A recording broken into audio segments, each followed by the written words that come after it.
हरे कृष्णा कृष्ण कृष्ण हरे हरे, हरे रामो राम राम हरे हरे। हरे कृष्णा कृष्ण कृष्ण हरे हरे, हरे रामो राम राम हरे हरे। हरे कृष्णा कृष्ण कृष्ण हरे हरे, हरे रामो राम राम हरे हरे। सभी भक्तों का स्वागत है आज के भागवत कथा में। तो यहाँ पे वर्णन किया गया है, हम लोग लीलामृत चर्चा कर रहे थे और लीलामृत में प्रभुपाद ने कैसे, हमने कल चर्चा किया कि कैसे प्रभुपाद समुद्र के सामने जो है उन्होंने भक्तों के साथ कीर्तन किया, और हमने ये भी सुना कैसे उन्होंने आलू जो है वो कोयले में और लकड़ी में जलते हुए डाला था और उसका प्रसाद बनाकर खाया था। तो उस पर बटर लगाते हैं, घी लगाते हैं वगैरह वगैरह, तो वो सब कल हमने चर्चा किया था। अभी यहाँ वर्णन आ रहा है हयग्रीव प्रभु जो हैं, जो प्रभुपाद के लिए एडिटर थे और प्रभुपाद के सारे, क्योंकि ये प्रोफेसर रह चुके थे हयग्रीव प्रभु, तो वो प्रभुपाद को कुछ भी अपना लिखना होता था बैक टू गॉडेड मैगजीन्स का या अपने किताबों का, तो हयग्रीव प्रभु को बुलाते थे। तो उनको अपने कमरे में बुलाया और उन्होंने कहा कि हमें ड्रामा करना चाहिए। देखिए, ड्रामा एक ऐसी चीज है, जैसे प्रभुपाद ने बताया कि जो हम फोटो देखते हैं, जब भी हम कोई तस्वीर देखते हैं तो वो तस्वीर, प्रभुपाद बोले, they are windows to the spiritual world, अर्थात ये खिड़कियां हैं जिससे हम आध्यात्मिक जगत में देख सकते हैं। तो प्रभुपाद उसी तरह से बता रहे हैं कि ये जो ड्रामा होते हैं वो भी एक खिड़की के समान है जिससे हम आध्यात्मिक जगत देख सकते हैं। अगर जो ड्रामा में करने वाले भक्त हैं वो पूरी तरह से भक्ति में लगे हुए हैं और वो पैसे के लिए नहीं कर रहे हैं, तो उनमें भी वही शक्ति आती है जिससे कोई भी भक्त उसको देख के जो है उनको आध्यात्म जगत का वर्णन समझ में आ सके। तो यहाँ पे अभी चैतन्य महाप्रभु का उनको लीला बताना था, तो प्रभुपाद बोले हयग्रीव प्रभु को कि उन्होंने एक किताब कुछ लेकर आए थे चैतन्य महाप्रभु पे, प्रभुपाद ने उसको स्वीकार नहीं किया। प्रभुपाद बोले ये सब प्रामाणिक नहीं है। तो बोलते हैं मैं आपको बताऊंगा कैसे आपको ड्रामा करना है। प्रभुपाद ने बताया पहला सीन ऐसा होना चाहिए जहाँ भक्त लोग सब ताल होने चाहिए और हरिनाम चलना चाहिए, कीर्तन होते हुए होना चाहिए। तो ऐसा आपको एक संकीर्तन का ड्रामा प्लॉट करना चाहिए। तो अभी आप समझिए कि भले ही अभी हम लोग 2021 में चल रहे हैं, पर ये 1970 की बात चल रही है, आज से 50 साल पहले की। पर प्रभुपाद ने उसी समय बताया कि कैसे ड्रामा होना चाहिए, कि कैसा एक एक सीन आना चाहिए और उस सीन में क्या हमें दिखाना चाहिए। तो आज भी आप देखते हैं कि राधा गोविंदनाथ मंदिर में जो वार्षिक महोत्सव होता है ड्रामा का, तो उसमें भी इसी तरह से वो लोग सीन करते हैं और सब बताते हैं। तो अभी ये सीन मैं आप लोग को इसलिए बता रहा हूँ क्योंकि ये हमारे जीवन से काफी संबंधित है। कई लोग बोलते हैं प्रभु जी आप लीलामृत बताते हैं, वो लोग शायद जो नए लोग हैं उनको लीलामृत इतना प्रभुपाद का समझ में नहीं आएगा। तो मैं तो कहता हूँ कि भाई जो भागवतम नहीं समझ पाएंगे उससे ज्यादा लोग लीलामृत समझ सकते हैं, क्योंकि लीलामृत वास्तविक रूप में देखा जाए तो प्रभुपाद की जीवनी जो है वो एक शुद्ध भक्त ने कैसे अपना जीवन भक्तिमय तरीके से जीवन व्यतीत किया है वो हमें सीखने मिलता है। और साथ साथ उन्होंने प्रचार कार्य में कैसे संघर्ष किए और कैसे उन्होंने लोगों को भक्ति से जोड़ा, ये सब हमें देखने मिलता है। तो प्रभुपाद अभी ड्रामा के बारे में बता रहे थे। तो ये जो ड्रामा है ये बहुत जरूरी है। जैसे मैं बता रहा हूँ कि राधानाथ महाराज जो हैं वो, उन्होंने भी कहा कि भक्तों को ड्रामा करना चाहिए, राधा गोपीनाथ चौपाटी के भक्तों को। तो ये ड्रामा से जो है एक तरीका था जिससे सारे भक्त वापस से इकट्ठे आ सकते हैं। भले ही वो ड्रामा का प्रैक्टिस कर रहे थे, लेकिन एक ड्रामा के परफॉर्मेंस के लिए बताया जाता है 3-3 महीने 4-4 महीने लोग प्रैक्टिस करते हैं और सारे भक्त वापस से आते हैं। और जब ड्रामा का फंक्शन होता है तो पूरा कॉन्ग्रीगेशन एक तरह से आ जाता है। तो इस ड्रामा के माध्यम से राधानाथ महाराज ने चाहा कि सारे भक्त वापस से एकत्रित हो जाएं और सारे जो हैं आध्यात्म में कृष्ण भक्ति में लगे रहें। तो प्रभुपाद बता रहे हैं कि ड्रामा का पहला भाग होना चाहिए कि सब लोग कीर्तन कर रहे हैं, मृदंग करताल है, हरिनाम हो रहा है और ऐसे करते हुए सब लोग प्रसन्न में हैं, आनंद में हैं। फिर प्रभुपाद बोले दूसरे सीन में एक काला सा आदमी होना चाहिए जो कलयुग का जो साक्षात है वो होना चाहिए। और प्रभुपाद बोले कि उस समय आसपास में जो है मांसाहार जैसा दिखना चाहिए, कोई कर रहा है, कोई जुआ खेल रहा है, कोई शराब पी रहा है, कोई अवैध पुरुष स्त्री संग कर रहे हैं। तो जो 4 नियम उल्लंघन हो रहे हैं वो हो रहा है। और उस समय जैसे ही हरिनाम प्रारंभ हुआ है तो जो कली है वो चिल्ला के बोलता है, अरे अभी ये हरिनाम हो गया है तो मैं कैसे अपना प्रभाव कर पाऊंगा लोगों पे। तो प्रभुपाद ये बतलाना चाहते थे कि जहाँ पे भी हरिनाम होगा तो हरिनाम के प्रभाव से जो है लोग जो 4 स्तंभ हैं पाप के, जो भागवतम पहले स्कंद में लिखते हैं, एक सुखदेव गोस्वामी बताते हैं कि ये जो 4 नियम जो लोग उल्लंघन करते हैं वो कली के प्रभाव में पूरी तरह से पड़े रहते हैं और कली का पूरी शक्ति बनी रहती है जहाँ ये 4 नियम का उल्लंघन होता है। तो हम लोग को ध्यान रखना है कि कभी भी वैष्णव जो है इन 4 नियमों के उल्लंघन में ना पड़े, तो उसके लिए हमें ध्यान रखना है। तो प्रभुपाद ऐसे बताते हुए बोले तीसरा अभी जो सीन है उसमें क्या होगा कि जो गोपियां हैं, जो कृष्ण भगवान को बहुत प्रिय हैं, जो सबसे उत्तम भक्त हैं, वो गोपियां जो है कृष्ण भगवान से आदान प्रदान कर रही हैं, वो रासलीला में भाग लेना चाहती हैं। और कृष्ण भगवान बोलते हैं नहीं नहीं आप घर पे जाइए। और फिर गोपियां बोलती हैं नहीं हमने सब कुछ छोड़कर आए हैं आपकी सेवा में, अभी हम कैसे छोड़ के जा सकते हैं। और फिर जो है कृष्ण भगवान गोपियों को बोलते हैं आप मेरे जो है हृदय हैं, आप मेरे सब कुछ हैं। और बोलते हैं आप लोग जो है अपने परिवार को भी छोड़कर आए हो मेरी सेवा के लिए, तो मैं कैसे आपके प्रेम के साथ आदान प्रदान कर सकता हूँ। अर्थात आपका जो प्रेम है वो प्रेम इतना उच्च कोटि का है कि मैं आपको उसके बदले में कुछ नहीं दे सकता। तो शिवराम महाराज हैं, वो उन्होंने किताब लिखी है न पारिए हम। न पारिए हम मतलब है कि मैं आपको कभी लौटा नहीं सकता कुछ भी। अर्थात जो आपने मुझे दिया है वो कभी मैं आपको लौटा नहीं सकता करके एक कृष्ण भगवान का पूरा जो भावना है वो उन्होंने पूरे किताब में वर्णन किया है। तो बोलते हैं जब कृष्ण भगवान ने बोला कि मैं आपके ऋण कभी नहीं उतार सकता क्योंकि आप इतना प्रेम करते हैं, तो वो ही कृष्ण भगवान बोले अगर मुझे ऋण उतारना है तो मुझे आपके भाव में आना पड़ेगा, गोपियों के भाव में। और जो आपका मेरे तरफ प्रेम है वो प्रेम मुझे भगवान की तरफ जागृत करते हुए मुझे एक भक्त के रूप में आना पड़ेगा। और वो भक्त हैं चैतन्य महाप्रभु।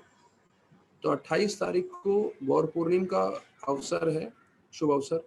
तो उस दिन हम लोग और गौर कथा सुनेंगे। पर यहाँ पे जो है थोड़ा थोड़ा हमें मालूम चल रहा है चैतन्य महाप्रभु क्यों आए थे। क्योंकि एक तरह से वो हरिनाम देना चाहते थे जो युग धर्म है जिससे लोगों का उद्धार हो। दूसरी ओर गोपियों का जो कृष्ण की तरफ प्रेम है, जो आकर्षण है, वो खुद अनुभव करना चाहते थे। इसलिए वो गोपियों के रूप में एक भक्त के रूप में आए। राधा रानी का जो है उनका जो त्वचा है, उनका जो सौंदर्य है, उसको स्वीकार करते हुए। और उनका हृदय भी राधा रानी के जैसे था। और वही हृदय से हम सबको कृष्ण प्रेम कृष्ण भक्ति देना चाहते हैं। तो ये पूरा चैतन्य महाप्रभु के बारे में प्रभुपाद चाहते हैं हयग्रीव प्रभु को कि आप ये सब वर्णन करें।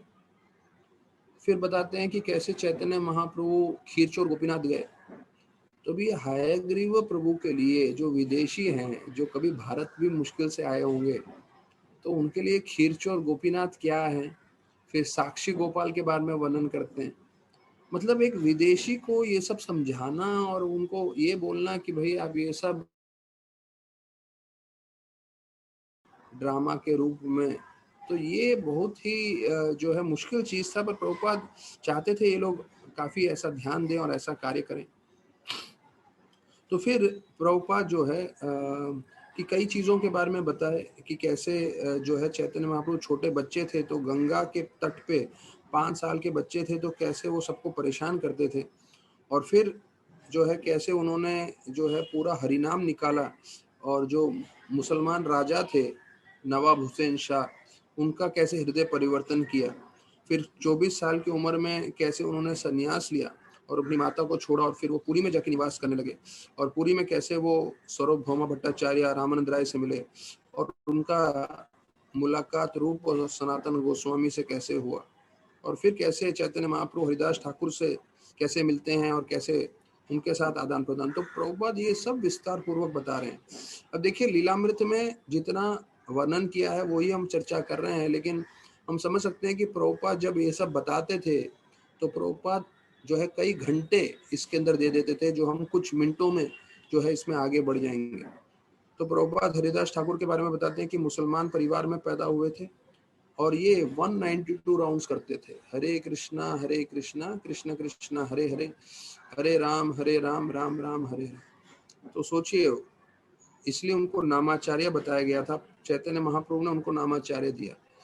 और ऐसा नहीं 192 राउंड्स करके, जैसे हम लोग जब साल में एक बार आंदोलन प्रभु 192 राउंड्स कराते हैं तो लोग 7 बजे में खाना खा के सो जाते हैं, 12 बजे उठ जाते हैं और रात को 12 बजे से उनको 10-11 बज जाता है, मतलब पूरा 23 घंटा या 22 घंटा लगता है 192 राउंड्स करने के लिए। हरिदास ठाकुर का ऐसा नहीं था, वो इतना जो है ध्यान पूर्वक करते थे तो उनका जल्दी होता था, तो 192 राउंड्स करते थे, साथ में प्रचार भी करते थे। तो हमने सुना है कैसे चैतन्य महाप्रभु ने हरिदास ठाकुर नित्यानंद प्रभु को बोला जाओ जाके प्रचार करिए, और वो इतने सारे जगह मधाई और इतने सारे लोगों का उद्धार करते थे। तो मतलब 192 राउंड चैंट करना, साथ में प्रचार करना और साथ में बाकी सब भी चीज करना। तो आप सोचिए कि हम लोगों को 16 माला करके हम लोग कई बार बोलते हैं हमारे पास प्रचार करने का समय नहीं है। हाँ, हरिदास ठाकुर 192 राउंड्स करके भी प्रचार कर सकते थे, सोचिए, और उसमें उनका सब दूसरे कार्य भी चलते थे। तो यहाँ बता रहे हैं कि चैतन्य महाप्रभु को हरिदास ठाकुर बोलते हैं कि मुझे मालूम है आप सन्यास लेके जगन्नाथपुरी जाने वाले हैं, तो आपके विरह में जीने से अच्छा मैं शरीर त्याग दूं। ये प्रभुपाद बता रहे हैं चैतन्य महाप्रभु और हरिदास के बीच में वार्तालाप जो चल रहा है। तो चैतन्य महाप्रभु बताएं आपको शरीर त्यागने की क्या आवश्यकता है, आप आइए मेरे साथ, आप भी जगन्नाथपुरी आइए। तो प्रभुपाद बता रहे हैं कि चैतन्य महाप्रभु ही हरिदास ठाकुर को जगन्नाथपुरी लेके गए थे, और क्योंकि ये मुसलमान परिवार में पैदा हुए थे तो इसलिए उनको मालूम था कि मैं जगन्नाथ मंदिर में नहीं प्रवेश कर सकता, तो इसलिए वो बाहर ही रहते थे। और हमें मालूम है कि कैसे जो भगवान जगन्नाथ जी का महादातुन है, वो दातुन लेकर आए और उन्होंने जमीन में गाड़ा, और वहां से सिद्ध बकुल जो पेड़ है, वो आज भी आप जगन्नाथपुरी जाएंगे तो आपको दर्शन हो सकता है सिद्ध बकुल पेड़ का। तो ये जो शुद्ध बकुल पेड़ है उसके नीचे बैठ के हरिदास ठाकुर 192 राउंड जप करते थे, और चैतन्य महाप्रभु जो स्वयं जगन्नाथ है वो रोज उनसे मिलने आते थे, रोज उनको प्रसाद देते थे। और फिर बताया जाता है समय के कारण जो है हरिदास ठाकुर का, हमने वो हरिदास ठाकुर के तिरुभाव के दिन पूरा कथा सुना हुआ है, तो वो शरीर छोड़ने वाले थे, तो उन्होंने महाप्रभु से पूछा कि क्या आपकी इच्छा है। महाप्रभु ने उनसे पूछा तो बोला मेरी एक ही इच्छा है कि मैं शरीर त्यागते समय आपका दर्शन कर सकूं। तो ये ध्यान रखना है हम सभी भक्तों को कि जब भी कोई हमारे पहचान के भक्त का अंतिम समय आ रहा हो तो हमें तुरंत हरिनाम करना चाहिए। तो उसमें विशेष रूप से प्रभुपाद का जो धुन है, ज़्यादा नहीं आता है, 250 रुपये का आता है, 150-200 रुपये का शायद आता है, हमारे मंदिर के गिफ्ट शॉप में मिलता है। हर एक के घर में होना चाहिए हरिनाम, क्योंकि कब किसी का अंतिम समय आ जाए मालूम नहीं चलेगा, लेकिन जब ऐसा आ जाए तो हमारा दिमाग तुरंत लग चलना चाहिए और तुरंत ही हरिनाम लगा देना चाहिए, जिससे प्रभुपाद का कीर्तन चलता रहे। प्रभुपाद के कीर्तन के श्रवण होते हुए कोई भी भक्त अपना शरीर त्यागे या कोई भी हमारे परिवार के सदस्य, तो जिसके घर में ये टेप नहीं है तो सबसे एक रिक्वेस्ट है तुरंत जाएं इस्कॉन के किसी भी सेंटर में जहाँ पे भी वो रहते हैं और तुरंत ये लेकर आए। तो इससे जो है आप दूसरे समय जब कुछ कार्य नहीं कर रहे हैं, कुछ नहीं कर रहे हैं, या रसोई बना रहे हैं या खाना खा रहे हैं, तो आप कीर्तन भी प्रारंभ कर सकते हैं। तो हमेशा आपके घर में पूरा वातावरण शुद्ध होगा भगवान का हरि नाम से। तो अभी हरिदास ठाकुर जो 192 राउंड्स करते थे, तो उनका एक ही इच्छा था कि जब मैं शरीर त्यागूं मैं चैतन्य महाप्रभु का दर्शन कर सकूं। तो उनका चाहते थे कि उनके चरण पकड़ते हुए अपने आंखों से वो उनका चेहरा का महामंत्र उच्चारण करते हुए वो शरीर त्यागे। अब देखिए हम लोग बोल रहे हैं, मैं बोल रहा हूँ, आप लोग सुन रहे हैं, तो हम लोग में कुछ खास ज़्यादा प्रभाव नहीं हो रहा है, लेकिन जो शुद्ध भक्त है सिर्फ इतना सुनने से, बताया जाता है प्रभुपाद का जो है बोलने में रुकावट आ गई, उन्होंने आंखें बंद कर दी और वो चुप हो गए। और बोलते हैं कि चैतन्य महाप्रभु जो है उनके सामने खड़े रहे और उन्होंने अपने शरीर त्यागी, और प्रभुपाद शांत हो गए एकदम से, और हाईग्रीव प्रभु से जमीन पे देख रहे थे, और फिर कुछ समय बाद देखा तो प्रभुपाद रोने लग गए थे, प्रभुपाद की आंखों से आंसू आ रहे थे। तो देखिए कथा वही है, मैं बोल रहा हूँ आप सुन रहे हैं, लेकिन हमारी शुद्धता के प्रभाव से जब हम ये कथा सुनते हैं वो पूरा हमारे हृदय में परिवर्तन कर सकता है, हमारे हृदय में पूरी तरह से वो प्रेम भक्ति जागृत कर सकता है। तभी यहाँ से प्रभुपाद का ये इच्छा था कि ये सब ड्रामा और इस तरह से आध्यात्म सभी भक्तगण जो है उससे आकर्षित हो, उनका मन उसमें जाए। तो अभी कैसा है, जैसे जैसे कलयुग का प्रभाव बढ़ते जा रहा है, तो प्रभुपाद जैसे गीता में बताते हैं कि मन जो है वो हमेशा चंचल रहेगा, हमेशा विचलित रहेगा, हमेशा यहाँ वहाँ भागेगा। तो मन को वश में करने के लिए दो मार्ग बताते हैं, ये जो लोग लिखना चाहते हैं लिख सकते हैं। प्रभुपाद गीता में बताते हैं, मन प्रसादम सौम्यतम मौनम आत्मा विनिग्रह भव संसिद्धि इति तप मानस मुच्यते। तो मन के लिए तपस्या क्या है, तो प्रभुपाद बोलते हैं इंद्र भोग में नहीं लगाना। और इंद्र भोग में नहीं लगाना वो तो एक चीज हो गया, जैसे ये नहीं करना, जैसे किसी बच्चे को, छोटा सा बच्चा है 2 साल का, उसको बोले मस्ती नहीं करना, तो वो बच्चा करेगा क्या? तो अगर आप मन को बोलो भाई इंद्र भोग मत करो, तो करेगा क्या? तो प्रभुपाद बोलते हैं जैसे एक बच्चे को आपको किसी न किसी कार्य में लगाना है, सेवा में लगाना है। जैसे छोटे बच्चे होते हैं तो उनको कहीं आप लेके जाएं तो वो गैया को खिला रहे हैं, भोजन करा रहे हैं, या दूसरे सब कार्य में लगे हैं, तो फिर वो मस्ती नहीं करता, वो कार्य लगा रहता है। तो वैसे ही प्रभुपाद बोले मन को अगर ये बोला जाए इंद्र भोग नहीं करना है, तो करेगा क्या मन? तो पहला तो ये है, मन की तपस्या ये है कि उसको इंद्र भोग नहीं करने देना है। तो क्या करना है? तो प्रभुपाद दो चीजें बताते हैं। एक, अपने मन को भगवान की कथा पढ़ने और श्रवण करने में लगाना है। तो अभी हमारे पास जो 1.5 GB आ जाता है जियो के द्वारा, या जिनके पास एयरटेल या वोडाफोन है, तो उससे हम पूरा दिन भर जो है काफी घंटों घंटों श्रवण कर सकते हैं प्रवचन का, अलग अलग कथा का, अलग अलग प्रवचन का। तो मन को वश में करने के लिए बताते हैं, पहला है कि इंद्र भोग में नहीं लगाना, लेकिन उसके लिए मुख्य कार्य क्या है? जैसे प्रभुपाद बोले भक्ति मतलब छोड़ना नहीं, जोड़ना। तो अगर हम चाहते हैं इंद्र भोग नहीं करें, तो हमें क्या करना है? मन को जो है भगवान की कथा में श्रवण करने में लगाना है पहला। तो वो भले ही आप गीता भागवत पढ़ रहे हैं, चैतन्य चरितामृत पढ़ रहे हैं, रामायण भागवत महाभारत पढ़ रहे हैं, इतने सारे शास्त्र लिखे। जो मैं पढ़ रहा था कि जीव गोस्वामी ने जो है भक्ति संदर्भ लिखा है, वो 900 पन्ने की किताब है। तो अभी तो हमारे जीवन में हम प्रभुपाद के गीता, भागवतम, चैतन्य चरितामृत और प्रभुपाद का भक्ति रसामृत सिंधु, वो सब पढ़ते पढ़ते हमारा शायद 10 साल से ऊपर शायद निकल जाएगा हमारा। और इसके ऊपर जो है, जो हमारे गोस्वामियों ने लिखा है, वो मोटी मोटी किताबें हैं। तो जब समय मिलेगा तो वो भी पढ़ सकते हैं, वो भी श्रवण कर सकते हैं। तो प्रभुपाद ने बताया पहला, हमारा मन को ये सब कथा प्रवचन सुनने में लगाना है। दूसरा, लोगों के कल्याण में अपने मन को लगाना है। ये दूसरा चीज बताते हैं मन के लिए, कि हम दूसरों का उद्धार कैसे कर सकें। मैं एक भक्त से बात कर रहा था, वो भक्त मुझे बता रहा था, प्रभु जी जो मैं प्रवचन सुनता हूँ, फिर मैं अपने रिश्तेदारों को जूम चैनल पे सुनाता हूँ। तो मुझे बहुत अच्छा लगा कि देखिए, और ये कोई बहुत ज्यादा पढ़े लिखे भक्त नहीं है, ये ड्राइवर हैं, लेकिन उनका दीक्षा हो गया है। और वो बता रहे थे कि कैसे जो मैंने सुना है वो मैं दूसरों को सुनाता हूँ और मैं भी प्रवचन करता हूँ। तो मैं बोला बहुत अच्छी बात है, ये सबसे उत्तम तरीका है। यहाँ तक कि जो प्रभुपाद के मुख्य मुख्य शिष्य थे शुरुआत के समय में, वो प्रभुपाद का ही टेप सुनते थे, नोट्स बनाते थे और वही चीज प्रवचन में बोलते थे। क्योंकि उस वक्त तो प्रभुपाद ने पूरा भागवत लिखने के दौरान थे, उन्होंने सिर्फ पहला स्कंद भागवतम लिखा था और दूसरा लिख रहे थे और बोल रहे थे डिक्टाफोन में। तो उस समय इतना भागवतम पूरी तरह से जैसे अभी हम लोग को मिलता है पूरा 12 स्कंद, वो नहीं था। तो प्रभुपाद के शिष्य भी जो थे पहले प्रारंभ के दिनों में, वो प्रभुपाद का प्रवचन सुनते थे और वो ही दोहराते थे। तो अभी देखिए, अभी हम दूसरे जगह पे आ रहे हैं, तो ये मन का याद रखिएगा। अगर हमें ये देखिए फॉर्मूला जो प्रभुपाद ने बताया है, 10,000 साल तक ये लागू होने वाला है। तो जब प्रभुपाद ने 1970 में लिखा था, तो 50 साल बाद मोबाइल फ़ोन आ जाएगा, स्मार्टफ़ोन आ जाएगा, यूट्यूब आ जाएगा, इतना सब हम कार्य करने लगेंगे उन सब चीज़ों पे। पर भले ही प्रभुपाद ने 1970 में बताया है, 50 साल बाद इतना सब टेक्नोलॉजी आ गया है, लेकिन जो समाधान बताया है वो समाधान वही रहने वाला है।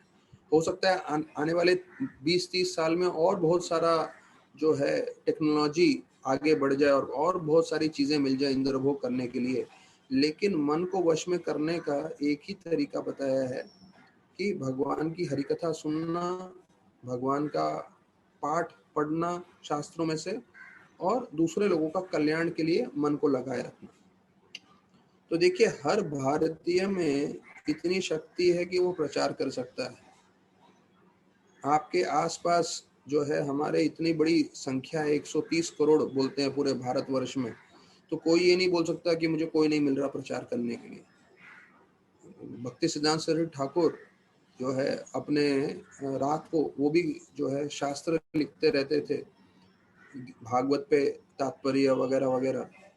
तो रात को वो 2 बजे लिखते थे, 1-2 बजे, और उनको नीचे से अपने जो मठ है उसमें से नीचे से जो है किसी को चलने की आवाज आती थी तो बोलते थे कौन है करके, तो वो बोलते थे कि तो प्रणव चटर्जी, क्योंकि उधर सब बंगाली लोग थे। तो तो भक्तिसिद्धांत ठाकुर बोलते थे ये आपका नाम है या आपके आत्मा का नाम है, ये शरीर का नाम है कि आत्मा का नाम है। तो वो जो प्रणव चटर्जी था वो एकदम भ्रमित हो जाता था, वो जवाब नहीं दे पाता था। तो भक्तिसिद्धांत ठाकुर बोलते थे ऊपर आ जाओ करके। तो रात को 1 बजे ये प्रणव चटर्जी ऊपर आ जाता था और भक्तिसिद्धांत ठाकुर रात को 1 बजे उसको प्रचार करते थे और फिर भेजते थे। मतलब सोचिए, जिसको प्रचार करना है वो कैसे भी कर सकता है। मतलब ये तो एक अनोखा भक्तिसिद्धांत ठाकुर का तरीका मालूम चल रहा है कि भाई रात को अपने छत पे बैठ के काम कर रहे हैं और नीचे से किसी का आवाज सुना वो करते हैं। मुझे कई भक्त मालूम है मुंबई में, वो सीधा जाके लोगों से बात करने लगते हैं और बोलते हैं कि हम इस्कॉन से हैं, हम ये हैं, हमारा ये है, हम ये कार्यक्रम करते हैं और हम चाहते हैं आप भी जुड़ेंगे क्या। तो जिस तरह से वो लोग बात करते हैं, लोग इतने प्रभावित हो जाते हैं, लोग अपना मोबाइल नंबर दे देते हैं। फिर जब भी उनके पास अगला कार्यक्रम आता है, जब भी होता है तो उनको फोन करते हैं। ऐसे 10 में से 4-5 लोग कई बार प्रोग्राम में भी आ जाते हैं। तो देखिए, प्रचार करना बहुत मुश्किल नहीं है, आपको सिर्फ आराम से किसी से बात करना है जो आप हमेशा करते रहते हैं, और उसको सिर्फ भक्ति के बारे में बताना है। और जितनी हमारी शुद्धता रहेगी तो उसके हिसाब से जो है वो हम दूसरे लोगों के मन में प्रभाव कर सकते हैं। तो प्रभुपाद जो है अभी स्टैनफोर्ड यूनिवर्सिटी में प्रोग्राम किया था। अभी ये स्टैनफोर्ड यूनिवर्सिटी बोले तो अमेरिका का सबसे एक प्रसिद्ध यूनिवर्सिटी में से है। तो एक भक्तों को चाहिए कि वो जितना हो सके इस्कॉन को बढ़ाने के लिए, प्रचार बढ़ाने के लिए ज़्यादा से ज़्यादा कार्यक्रम जो है वो प्रबंध करें और ज़्यादा से ज़्यादा लोगों को जोड़ने की कोशिश करें। तो प्रभुपाद के लिए इन्होंने ऐसा स्टैनफोर्ड यूनिवर्सिटी में प्रोग्राम किया था। तो राधानाथ महाराज गौरांग प्रभु को बता रहे थे कि रविशंकर जी इतने प्रसिद्ध क्यों हैं, क्योंकि उनके पास बहुत सारे बुद्धिमान शिष्य हैं, बहुत सारे बुद्धिमान शिष्य। जो बुद्धिमान शिष्य होगा वो कैसे न कैसे अपनी संस्था को, अपने गुरु को प्रसिद्ध करने की कोशिश करेगा। तो अगर हम लोग में थोड़ा बुद्धि लगाएं तो हमें भी सोचना चाहिए कि कैसे इस्कॉन को बढ़ाना है, कैसे प्रभुपाद का ये जो ज्ञान है आध्यात्म वो सबको देना है। क्योंकि बाकी जितनी भी संस्थाएं पूरे भारत में और विश्व में प्रसिद्ध हैं, उनके पास कोई सिद्धांत नहीं है, कोई फिलॉसफी नहीं है। हमारे पास सबसे उत्तम ज्ञान है गीता भागवत क्या, पर हम देते नहीं। यहाँ तक कि कई लोग को तो थोड़ा संकोच लगता है कि भाई जपा कैसे करें लोगों के सामने। एक भक्त मुझे बता रहे थे, अरे मैं जप करूंगा तो लोग देखेंगे, लोग मुझे पूछेंगे कैसा लगेगा। तो लोग, पूरी दुनिया जो गलत कार्य करके नरक में जा रही है, अगर कोई एक बार कृष्णा का नाम भी सुन लेता है तो हो सकता है कि वो नरक लोक न जाए और उसको भक्ति करने का मौका मिले। तो वो तभी कृष्णा का नाम सुनेगा जब वो हमें जप करते हुए देखेगा, हमसे पूछेगा। तो हमें संकोच नहीं करना चाहिए, उल्टा उत्साहित रूप से हमें आध्यात्म के बारे में बताना चाहिए। एक गोविंद दासी जो है प्रभुपाद को बोली, प्रभुपाद देखिए कितना खूबसूरत कीड़ा है। तो एक रंग बिरंगी कीड़ा उनके कमरे में आ गया था उड़ के। तो गोविंद दासी उसको बोलने लगी प्रभुपाद को, प्रभुपाद देखिए कितना रंग बिरंगी कीड़ा है, कितना सुंदर है। प्रभुपाद बोले जाओ उसके बाजू में और जाके हरे कृष्ण महामंत्र जप करके आओ। तो प्रभुपाद एक कीड़े के लिए भी, उद्धार के लिए बोलते थे हरे कृष्ण महामंत्र जप करो। तो ये हरे कृष्ण महामंत्र जो भी सुनता है उसका उद्धार अवश्य होता है। तो यहाँ स्टैमफोर्ड यूनिवर्सिटी में जो है प्रभुपाद के लिए उन्होंने कार्यक्रम किया था। और पहले तो 10, 15, 20 लोग थे और उसके बाद बढ़ते बढ़ते 200 लोग हो गए। और प्रभुपाद कीर्तन किए जा रहे थे और तकरीबन तकरीबन प्रभुपाद ने 1 घंटा जो है हरे कृष्णा कीर्तन किया। और देखिए कलयुग के लोगों के लिए फिलॉसफी ज्यादा उनको समझ नहीं आए, सिद्धांत क्या है, लोग के पास जो है क्षमता नहीं है सुनने की।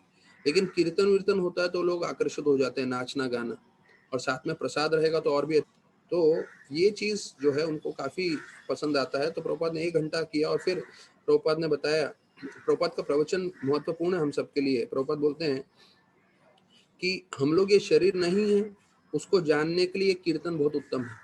भले आप लोगों को इसका मतलब नहीं समझ में आया हो ज्यादा, लेकिन क्योंकि आपने भाग लिया है तो आपका आध्यात्मिक भक्ति में जो है आप तरक्की कर रहे हैं। तो देखिए ये सरल सी चीज है, पर हमें भी समझना चाहिए कि हम लोग रोज भागवत कथा में बैठ रहे हैं। कई बार हमें भागवत कथा समझ में आती है, कई बार नहीं समझ में आती है, लेकिन प्रभुपाद ने बताया है कि क्योंकि हम इस भागवत विधि में लगे हुए हैं तो इससे हमारा उद्धार अवश्य होगा। ये भले ही हम अपनी बुद्धि से ज्यादा समझ नहीं पाए, पर हमारे आत्मा को पूरी तरह से जो है पोषण मिल रहा है, हमारा आत्मा जो है पूरी तरह से संतुष्ट हो रहा है। तो हम शरीर नहीं आत्मा है, और जब आत्मा संतुष्ट हो जाता है तो शरीर को बहुत ज्यादा चीज नहीं भी मिले तो ज्यादा शरीर विचलित नहीं होता। तो यहाँ पे फिर प्रभुपाद ने पूछा कि एक प्रश्न पूछा, बोला कि किसी को कोई प्रश्न है तो बोले कि हम लोगों को गवर्नमेंट बोल रहा है कि आपको मिलिट्री ज्वाइन करना चाहिए, क्योंकि उस समय वियतनाम वॉर चल रहा था। तो गवर्नमेंट ने ये बताया था कि सबको वॉर में ज्वाइन करना चाहिए। तो प्रभुपाद ने ये हमें करना चाहिए कि नहीं, ये प्रश्न पूछा प्रभुपाद से। तो प्रभुपाद का जवाब वापस से हम सबके लिए बहुत महत्वपूर्ण है। प्रभुपाद ने बोला आपने गवर्नमेंट चुना है ऐसा, इसलिए जो अभी गवर्नमेंट बोलता है करो, क्योंकि आपकी गलती है, आपने गलत गवर्नमेंट को चुना है। तो काफी हल्ला गुल्ला हो गया इस बात को लेके। तो प्रभुपाद ने देखा ये लोग सुनने के आवेश में नहीं है, क्योंकि किसी को मिलिट्री में नहीं जाना था और किसी की बुद्धि इतनी समझी भी नहीं कि प्रभुपाद ने क्या बताया। अगर हम गलत सरकार को चुनते हैं तो जो हमारी सरकार हमारे साथ करती है तो वो हमें स्वीकार करना चाहिए। तो उसके संपर्क में देखा जाए तो अभी जो सरकार है बीजेपी गवर्नमेंट नरेंद्र मोदी जी के निरीक्षण में वो सबसे उत्तम सरकार है, क्योंकि उन्होंने आध्यात्म को सबसे ज्यादा दिया है। और बिल्कुल भी वो दूसरे कोई भी कार्यों में जो है उसमें उनका इनाम नहीं है, सबसे ज्यादा ऑनेस्ट व्यक्ति है। तो ये पूरे के पूरे भारत को मालूम है, पूरी भारत जो है उनके साथ सहयोग करने के लिए तैयार है। तो ऐसे गवर्नमेंट को हम चुनेंगे तो हमें उसका लाभ हो सकता है। नहीं तो कोई करप्ट गवर्नमेंट रहेगा, जो है रिश्वत खाने वाला गवर्नमेंट रहेगा, तो उसका फिर हम लोग को ही भरपाई करना पड़ेगा। तो प्रभुपाद जब देखे ये लोग सुनने को तैयार नहीं है तो प्रभुपाद जोरदार जो है करताल बजाने लग गए और फिर कीर्तन चालू किए। तो अगले दिन अखबार में जो है पूरी तरह से जो है ये आ गया कि कैसे ये लोगों ने, भक्तों ने जो है कीर्तन किया, और कैसे कीर्तन के कारण जो है एक कॉलेज में सब लोग एकदम आनंदित हो गए, संतुष्ट हो गए। तो लीलामृत में और बहुत सारी लीलाएं हैं, ऐसे धीरे धीरे हम लोग और चर्चा करेंगे। आइए हम श्रीमद् भागवतम में श्रीमद् भागवतम हम लोग इतने दिनों से सुन रहे हैं, और अभी हमने ये भी समाप्त किया जो मोहिनी मूर्ति की लीला है। तो आप लोगों को मैं भागवत महात्म्य आज थोड़ा सोचा बता दूं आप लोग को। भागवत महात्म्य मतलब भागवत कथा करने का, सुनने का कितना महात्म्य है, ये भगवान स्वयं ब्रह्मा जी को बताते हैं। तो ये एक अलग किताब है भागवत महात्म्य, उसमें से आप लोग को 5 मिनट में बताता हूँ। उसके बाद हम लोग जो है सनत कुमार और महाराज पृथु के चर्चा में वापस प्रवेश करेंगे। पर ये जो भागवत हम लोग रोज समय निकाल के सुन रहे हैं, इसके बारे में कृष्ण भगवान स्वयं ब्रह्मा को क्या बोल रहे हैं। बोलते हैं हमें हर जीव को नित्य रूप से भागवत सुनना चाहिए श्रद्धा से, तो उससे मैं संपूर्ण रूप से संतुष्ट हो जाता हूं, ऐसे जीव से, ऐसे भक्त से। पहला तो याद रखिए, जब हम लोग ऐसे बैठ के भागवत सुन रहे हैं तो भागवत सुनने से भगवान हमसे संतुष्ट हो रहे हैं। ये भगवान के स्वयं के शब्द है ब्रह्मा जी को, ये भागवत महात्म्य में आ रहा है। तो भगवान अगर हमसे संतुष्ट हो रहे हैं तो आपको जीवन में और क्या चाहिए, सोचिए। देखिए, हम सबको अपने जीवन में धन चाहिए, हम सबको अपने जीवन में आनंद चाहिए, खुशहाली चाहिए, हम सबको अपने जीवन में जो है सब चीजें चाहिए। लेकिन अगर भगवान हमसे संतुष्ट हो जाएं तो सब कुछ अपने आप आ जाएगा। तो ये भगवान पहला चीज बता रहे हैं। दूसरा, अगर कोई रोज भागवतम सुनता है या पढ़ता है, अगर भागवतम का आधा श्लोक भी पढ़ता है या एक चौथाई श्लोक भी पढ़ता है, जैसे हम लोग पूरा एक श्लोक बोलते हैं ना, एतावा जन्म साफल्यम देहिनाम यह देशु प्राणेर अर्थे दिया वाचा श्रेयनम आचरम सदा, तो ये पूरा श्लोक हुआ। तो इसका आधा श्लोक क्या हुआ, एतावा जन्म साफल्यम देहिनाम यह देशु। इसका एक चौथाई श्लोक क्या हुआ, पहला लाइन एतावा जन्म साफल्यम। तो यहाँ कृष्ण भगवान बता रहे हैं, अगर कोई एक चौथाई श्लोक भी भागवतम का पढ़ता है, सुनता है, तो वो 1000 गैया दान करने का उसको फल मिल रहा है। ये मुझे भी मालूम नहीं था। सोचिए, हम लोग सिर्फ जो भागवतम पढ़ रहे हैं, सुन रहे हैं, उससे हम लोग कितना आध्यात्मिक सुकृति इकट्ठा कर चुके हैं, हम सोच भी नहीं सकते। और ये आध्यात्मिक सुकृति जो है, जुड़ते जुड़ते हमें भगवत धाम ले जाने के लिए योग्य बनाएगी। अभी तीसरा फल बता रहे हैं, मतलब आप सुनेंगे तो उससे भी आपको 1000 गैया दान करने का फल मिल रहा है। तो जो लोग सब दूसरा दूसरा काम कर रहे हैं, तो जरा ध्यान दीजिए, यहाँ पे आपको सबसे ज्यादा फायदा हो रहा है भौतिक रूप से भी। अगर इतना आपको आध्यात्मिक सुकृति मिल जाएगी तो अपने आप भौतिक चीजें भी मिल जाएगा आप लोगों को। तो सब जगह सबसे ज्यादा इसमें भागवत में ध्यान देना चाहिए सभी लोगों को। तीसरा, तो कृष्ण भगवान ब्रह्मा को बोलते हैं, मेरे प्रिय पुत्र जो रोज भागवतम पढ़ता है ध्यान पूर्वक, तो उसको 18 पुराण पढ़ने का, पुराण जो है वो पढ़ने का फल प्राप्त होता है। 18 पुराण, अब मुझे पूछा जाए तो मुझे 18 पुराणों का नाम भी नहीं मालूम है पूरा। मत्स्य पुराण है, सब 18 पुराण, जिसका नाम ही नहीं मालूम है, वो किताब कहाँ है वो ही नहीं मालूम है, लेकिन वो सबका फल प्राप्त हो रहा है कब, अगर हम रोज श्रीमद् भागवतम पढ़े तो। फिर बोलते हैं, प्रहलाद महाराज जैसे महान भक्त जहां भी भागवतम चर्चा होता है वहां पे वो प्रकट हो जाते हैं। ये कौन बोल रहे हैं, कृष्ण भगवान। और ये बोलते हैं, प्रहलाद महाराज जैसे शुद्ध भक्त भी आ जाते हैं जहाँ भागवतम चर्चा हो रहा है। तो हम लोग जो रोज भागवत चर्चा कर रहे हैं, समझना चाहिए कि महाजन भगवान तो वहां प्रकट होते ही हैं, पर महाजन जो प्रहलाद महाराज जैसे शुद्ध भक्त है वो भी प्रकट हो जाते हैं। फिर बोलते हैं कि जो भागवतम पढ़ते हैं, सुनते हैं, तो वो कली के प्रभाव से बचे रहते हैं। देखिए, कली का प्रभाव पूरे दुनिया को आग के जैसे निगल रहा है, पर उससे अगर बचना हो तो बोलते हैं भागवतम का श्रवण करना चाहिए। तो बोलते हैं जो इस भागवतम को पूछता है तो वो सभी पापों से मुक्त हो जाता है, और ऐसा व्यक्ति जो है देवता भी उनकी पूजा करते हैं। मतलब अगर आप भागवतम सुन रहे हो, पढ़ रहे हो, उसकी आराधना कर रहे हो, उसकी सेवा कर रहे हो, उसका प्रचार कर रहे हो। हाँ, अभी हाल ही में जो है हमारे एक मारवाड़ी भक्त समाज में जो है, उन्होंने भागवतम लिया था पूरा एक सेट। तो जब उन्होंने पूरा भागवतम सेट लिया तो वो बोलते हैं कि उन्होंने पूरे घर में जब प्रवेश कर रहा था तो पूरा सर पे रखते हुए जो है आरती करते हुए उसको जो है उन्होंने घर पे लेकर गए। तो ये जो है हमारे भारत का ये संस्कृति है कि हम उतना सम्मान देते हैं। वो भी मारवाड़ी परिवार थे, आज किसी कारणवश आए नहीं है वो, लेकिन तो जो ऐसा आरती करता है, पूजा करता है और भागवत को रोज श्रवण करता है, तो देवता भी उनकी पूजा करते हैं, ये कृष्ण भगवान बता रहे हैं।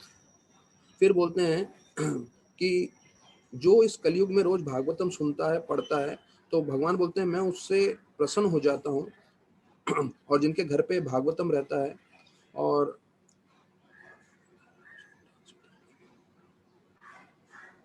और मैं उनके घर में जो है हमेशा निवास करता हूँ। तो देखिए, जिनके घर में भागवतम नहीं है, अभी भागवतम ला के रख सकते हैं। तो प्रभुपाद ये यहाँ बता रहे हैं कृष्ण भगवान कि जिनके घर में भागवतम होता है तो उस घर में मैं खुद स्वयं निवास करता हूँ। तो बोलते हैं जिस घर में भागवतम है, अब ये एक और महत्वपूर्ण है जो शायद मैंने पहली बार सुना है, निश्चित रूप से आप लोग ने भी पहली बार ही सुना होगा, सुनोगे। 25 साल में मैंने कभी सुना नहीं। अगर आपके घर में भागवतम है तो बोलते हैं हमारे जितने भी पूर्वज हैं, मतलब हमारे परदादा, उनके पिताजी, हमारे परदादा के दादाजी, सब, तो बोलते हैं आपके घर में सिर्फ भागवतम होने से हमारे जितने भी पूर्वज हैं वो जहाँ पे भी हैं उनको दूध, उनको घी, उनको शहद, उनको पानी, ये सब प्राप्त होगा। क्यों? क्योंकि आपने अपने घर में भागवत रखा। मुझे मतलब सोचिए कितना शक्तिशाली है सिर्फ भागवत रखना। मतलब हमारे पूर्वज जाए किसी भी शरीर में हो, कहीं पे भी हो, इस जो है ब्रह्मांड में, भौतिक जगत में, तो हमने भागवतम रखा है, इससे उनको घी, जल, दूध, शहद, ये सब पर्याप्त मात्रा में प्राप्त होगा। फिर बोलते हैं जिनके घर में भागवत नहीं है वो यमराज के हाथ से बच,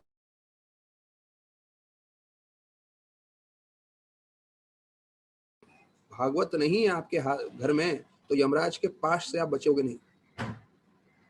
तो बोलते हैं कि जहां भागवत की चर्चा होती है, जहां भागवत की चर्चा होती है वहां पे भगवान बोलते हैं मैं और सारे 33 करोड़ देवी देवता विराजमान होते हैं। तो देखिए, हम लोग भागवत की चर्चा कर रहे हैं तो हमें मालूम होना चाहिए कि हमारे भागवत चर्चा करने से भगवान कृष्ण स्वयं और सारे के सारे देवी देवता गण वहां पे आ जाते हैं। फिर बोलते हैं कि जो सबसे शुद्ध नदियां हैं पूरे पृथ्वी पे, सबसे शुद्ध कुंड हैं, और जहां पे सबसे महत्वपूर्ण यज्ञ हो रहे हैं, और जो सबसे महत्वपूर्ण 7 शहर हैं, अब ये 7 शहर का नाम आप लोग जान सकते हैं। ये कृष्ण भगवान किसको बोल रहे हैं? ब्रह्मा को। सबसे 7 मुख्य शहर पूरे पृथ्वी पे कौन से हैं? अयोध्या, मथुरा, हरिद्वार, काशी, कांची, उज्जैन, द्वारका। तो याद रखिए, मैं वापस से बता रहा हूं कौन से 7 मुख्य शहर हैं जो कृष्ण भगवान ब्रह्मा को बता रहे हैं। अयोध्या, मथुरा, हरिद्वार, काशी, कांची, उज्जैन, द्वारका। और बोलते हैं और भी जितने भी तीर्थ स्थान हैं सब वहां पे प्रकट हो जाते हैं जहां भागवतम का चर्चा हो रहा है। ये तो मुझे भी नहीं मालूम था। हाँ, मतलब हम लोग सिर्फ बैठ के भागवतम चर्चा कर रहे हैं। इस भागवतम चर्चा से सारे के सारे तीर्थ स्थान पूरे पृथ्वी के और सारे के सारे जो सबसे शुद्ध कुंड हैं, नदियां हैं, वो सब प्रकट हो जाते हैं जहाँ पे भागवतम का पाठ हो रहा है। ये कौन बोल रहे हैं? कृष्ण भगवान। तो इसलिए बोल रहे हैं ब्रह्मा, जिन्होंने आपने जो पूरा सृष्टि बनाने वाले हो, इसलिए आप हमेशा भागवतम सुने, जिससे आपको धर्म, आपका नाम बढ़ेगा, आपको विजय प्राप्त होगी, आपके पाप पूरे नष्ट हो जाएंगे और आप भगवत धाम जा पाएंगे। देखिए, ब्रह्मा जिन्होंने पूरी सृष्टि बनाई है, जिनको क्रिएटर बोलते हैं, निर्माता बोलते हैं पूरे सृष्टि के, उनको कृष्ण भगवान बोल रहे हैं रोज भागवतम पढ़ो, रोज भागवतम सुनो।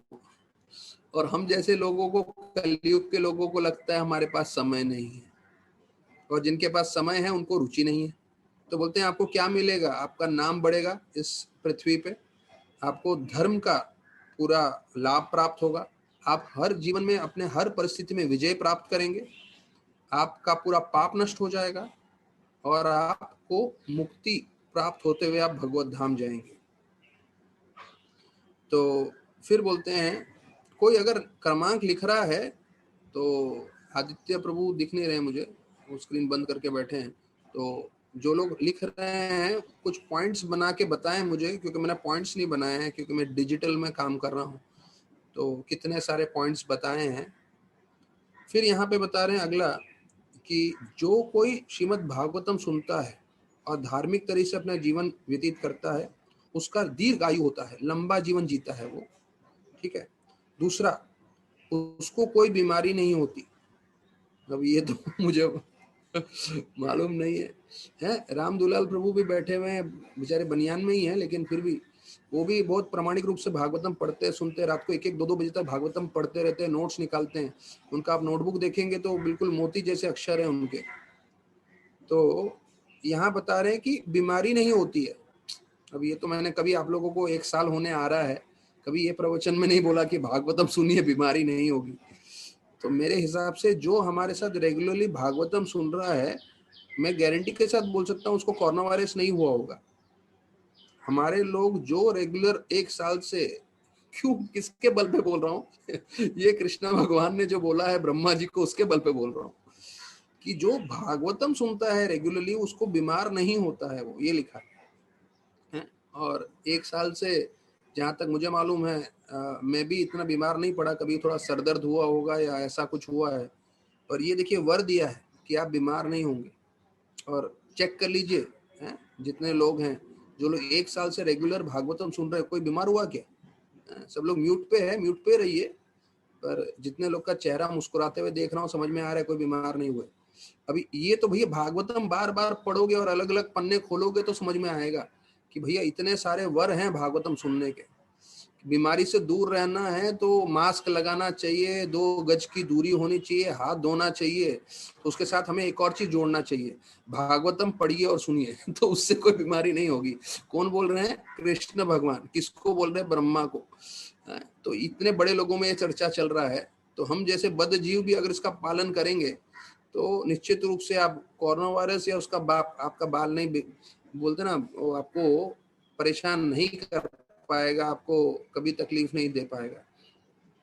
तो सही मैं बोल रहा हूँ कि मैंने भी इतना समय से भागवत सुन रहा हूँ, पर ये भागवत के वर, ये गीता भागवत महात्मा सुन रहा हूँ, तब समझ में आ रहा है कि कोई बीमार नहीं होता भागवत सुनता रहता है रेगुलरली। तो चलिए अभी एक और मैं आप लोग को प्रोत्साहन दे देता हूँ।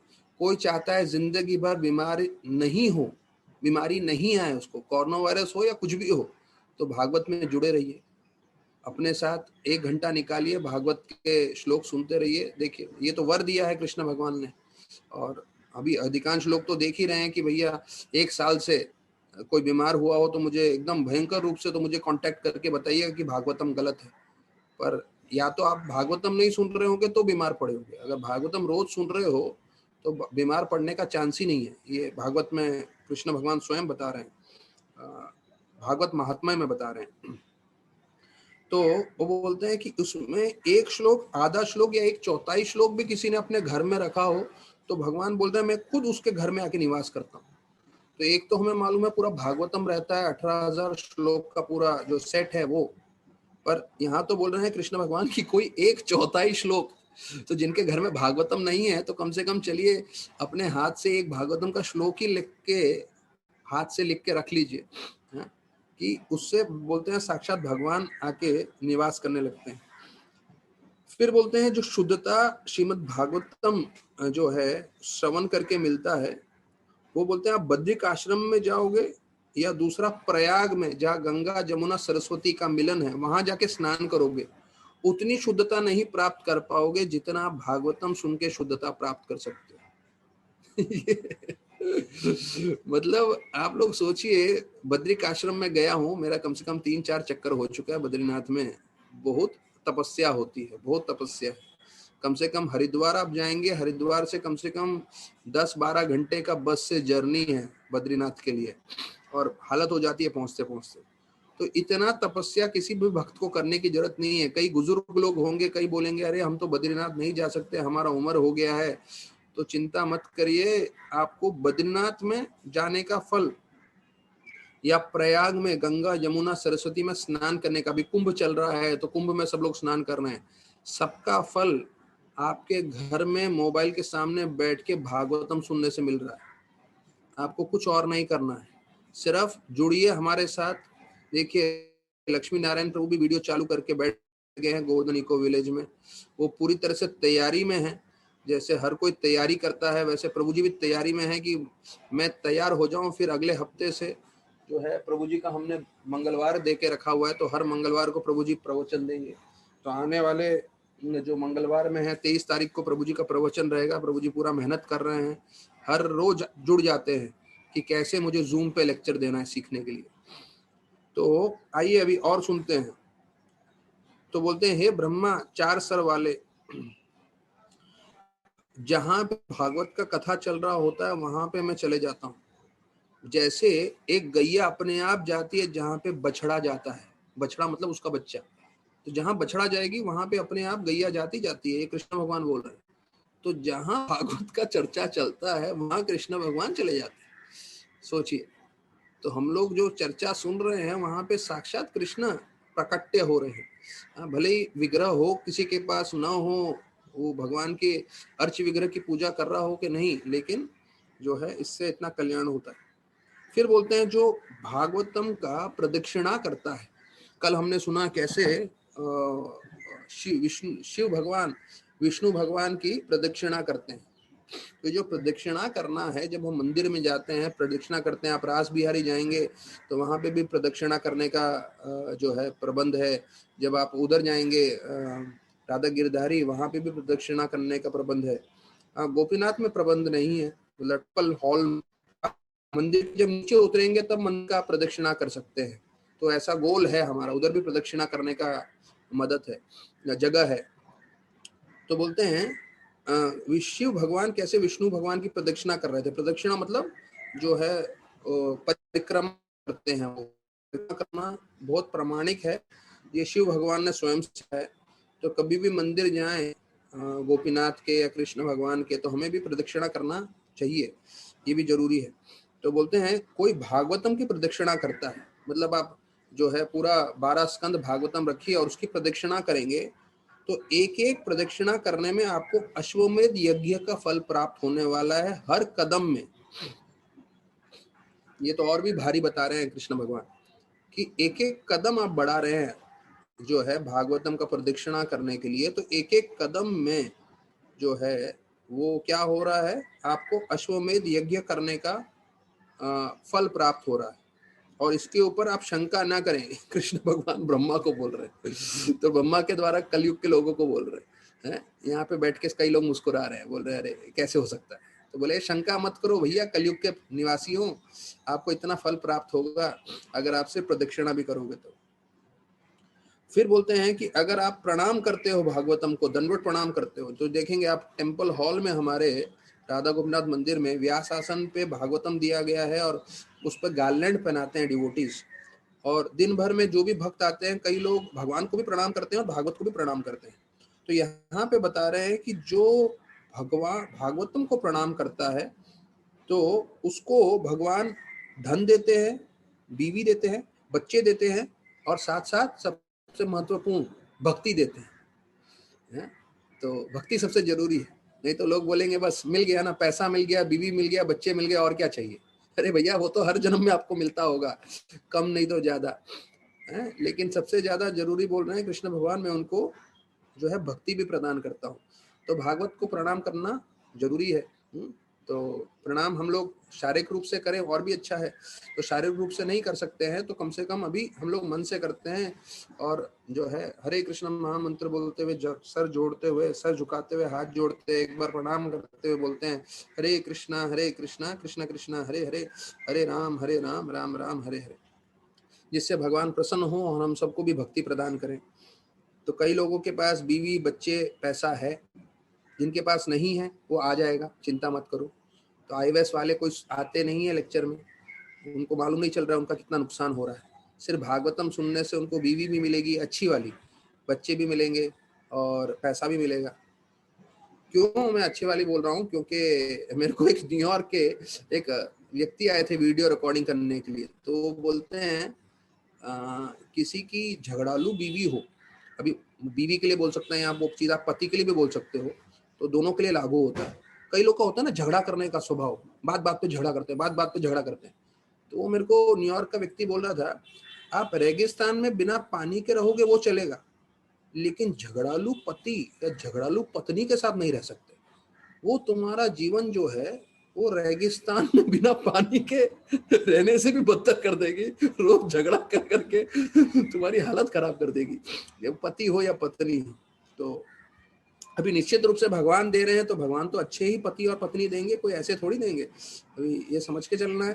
ठीक है, फिर बोलते हैं ब्रह्मा तो बोलते हैं सब उत्सव होते हैं, उत्सव हमें मालूम है, उत्सव मतलब फेस्टिवल। तो बोलते हैं सभी उत्सवों में जो है सबसे उत्तम उत्सव है जहाँ श्रीमद् भागवतम चर्चा होती है।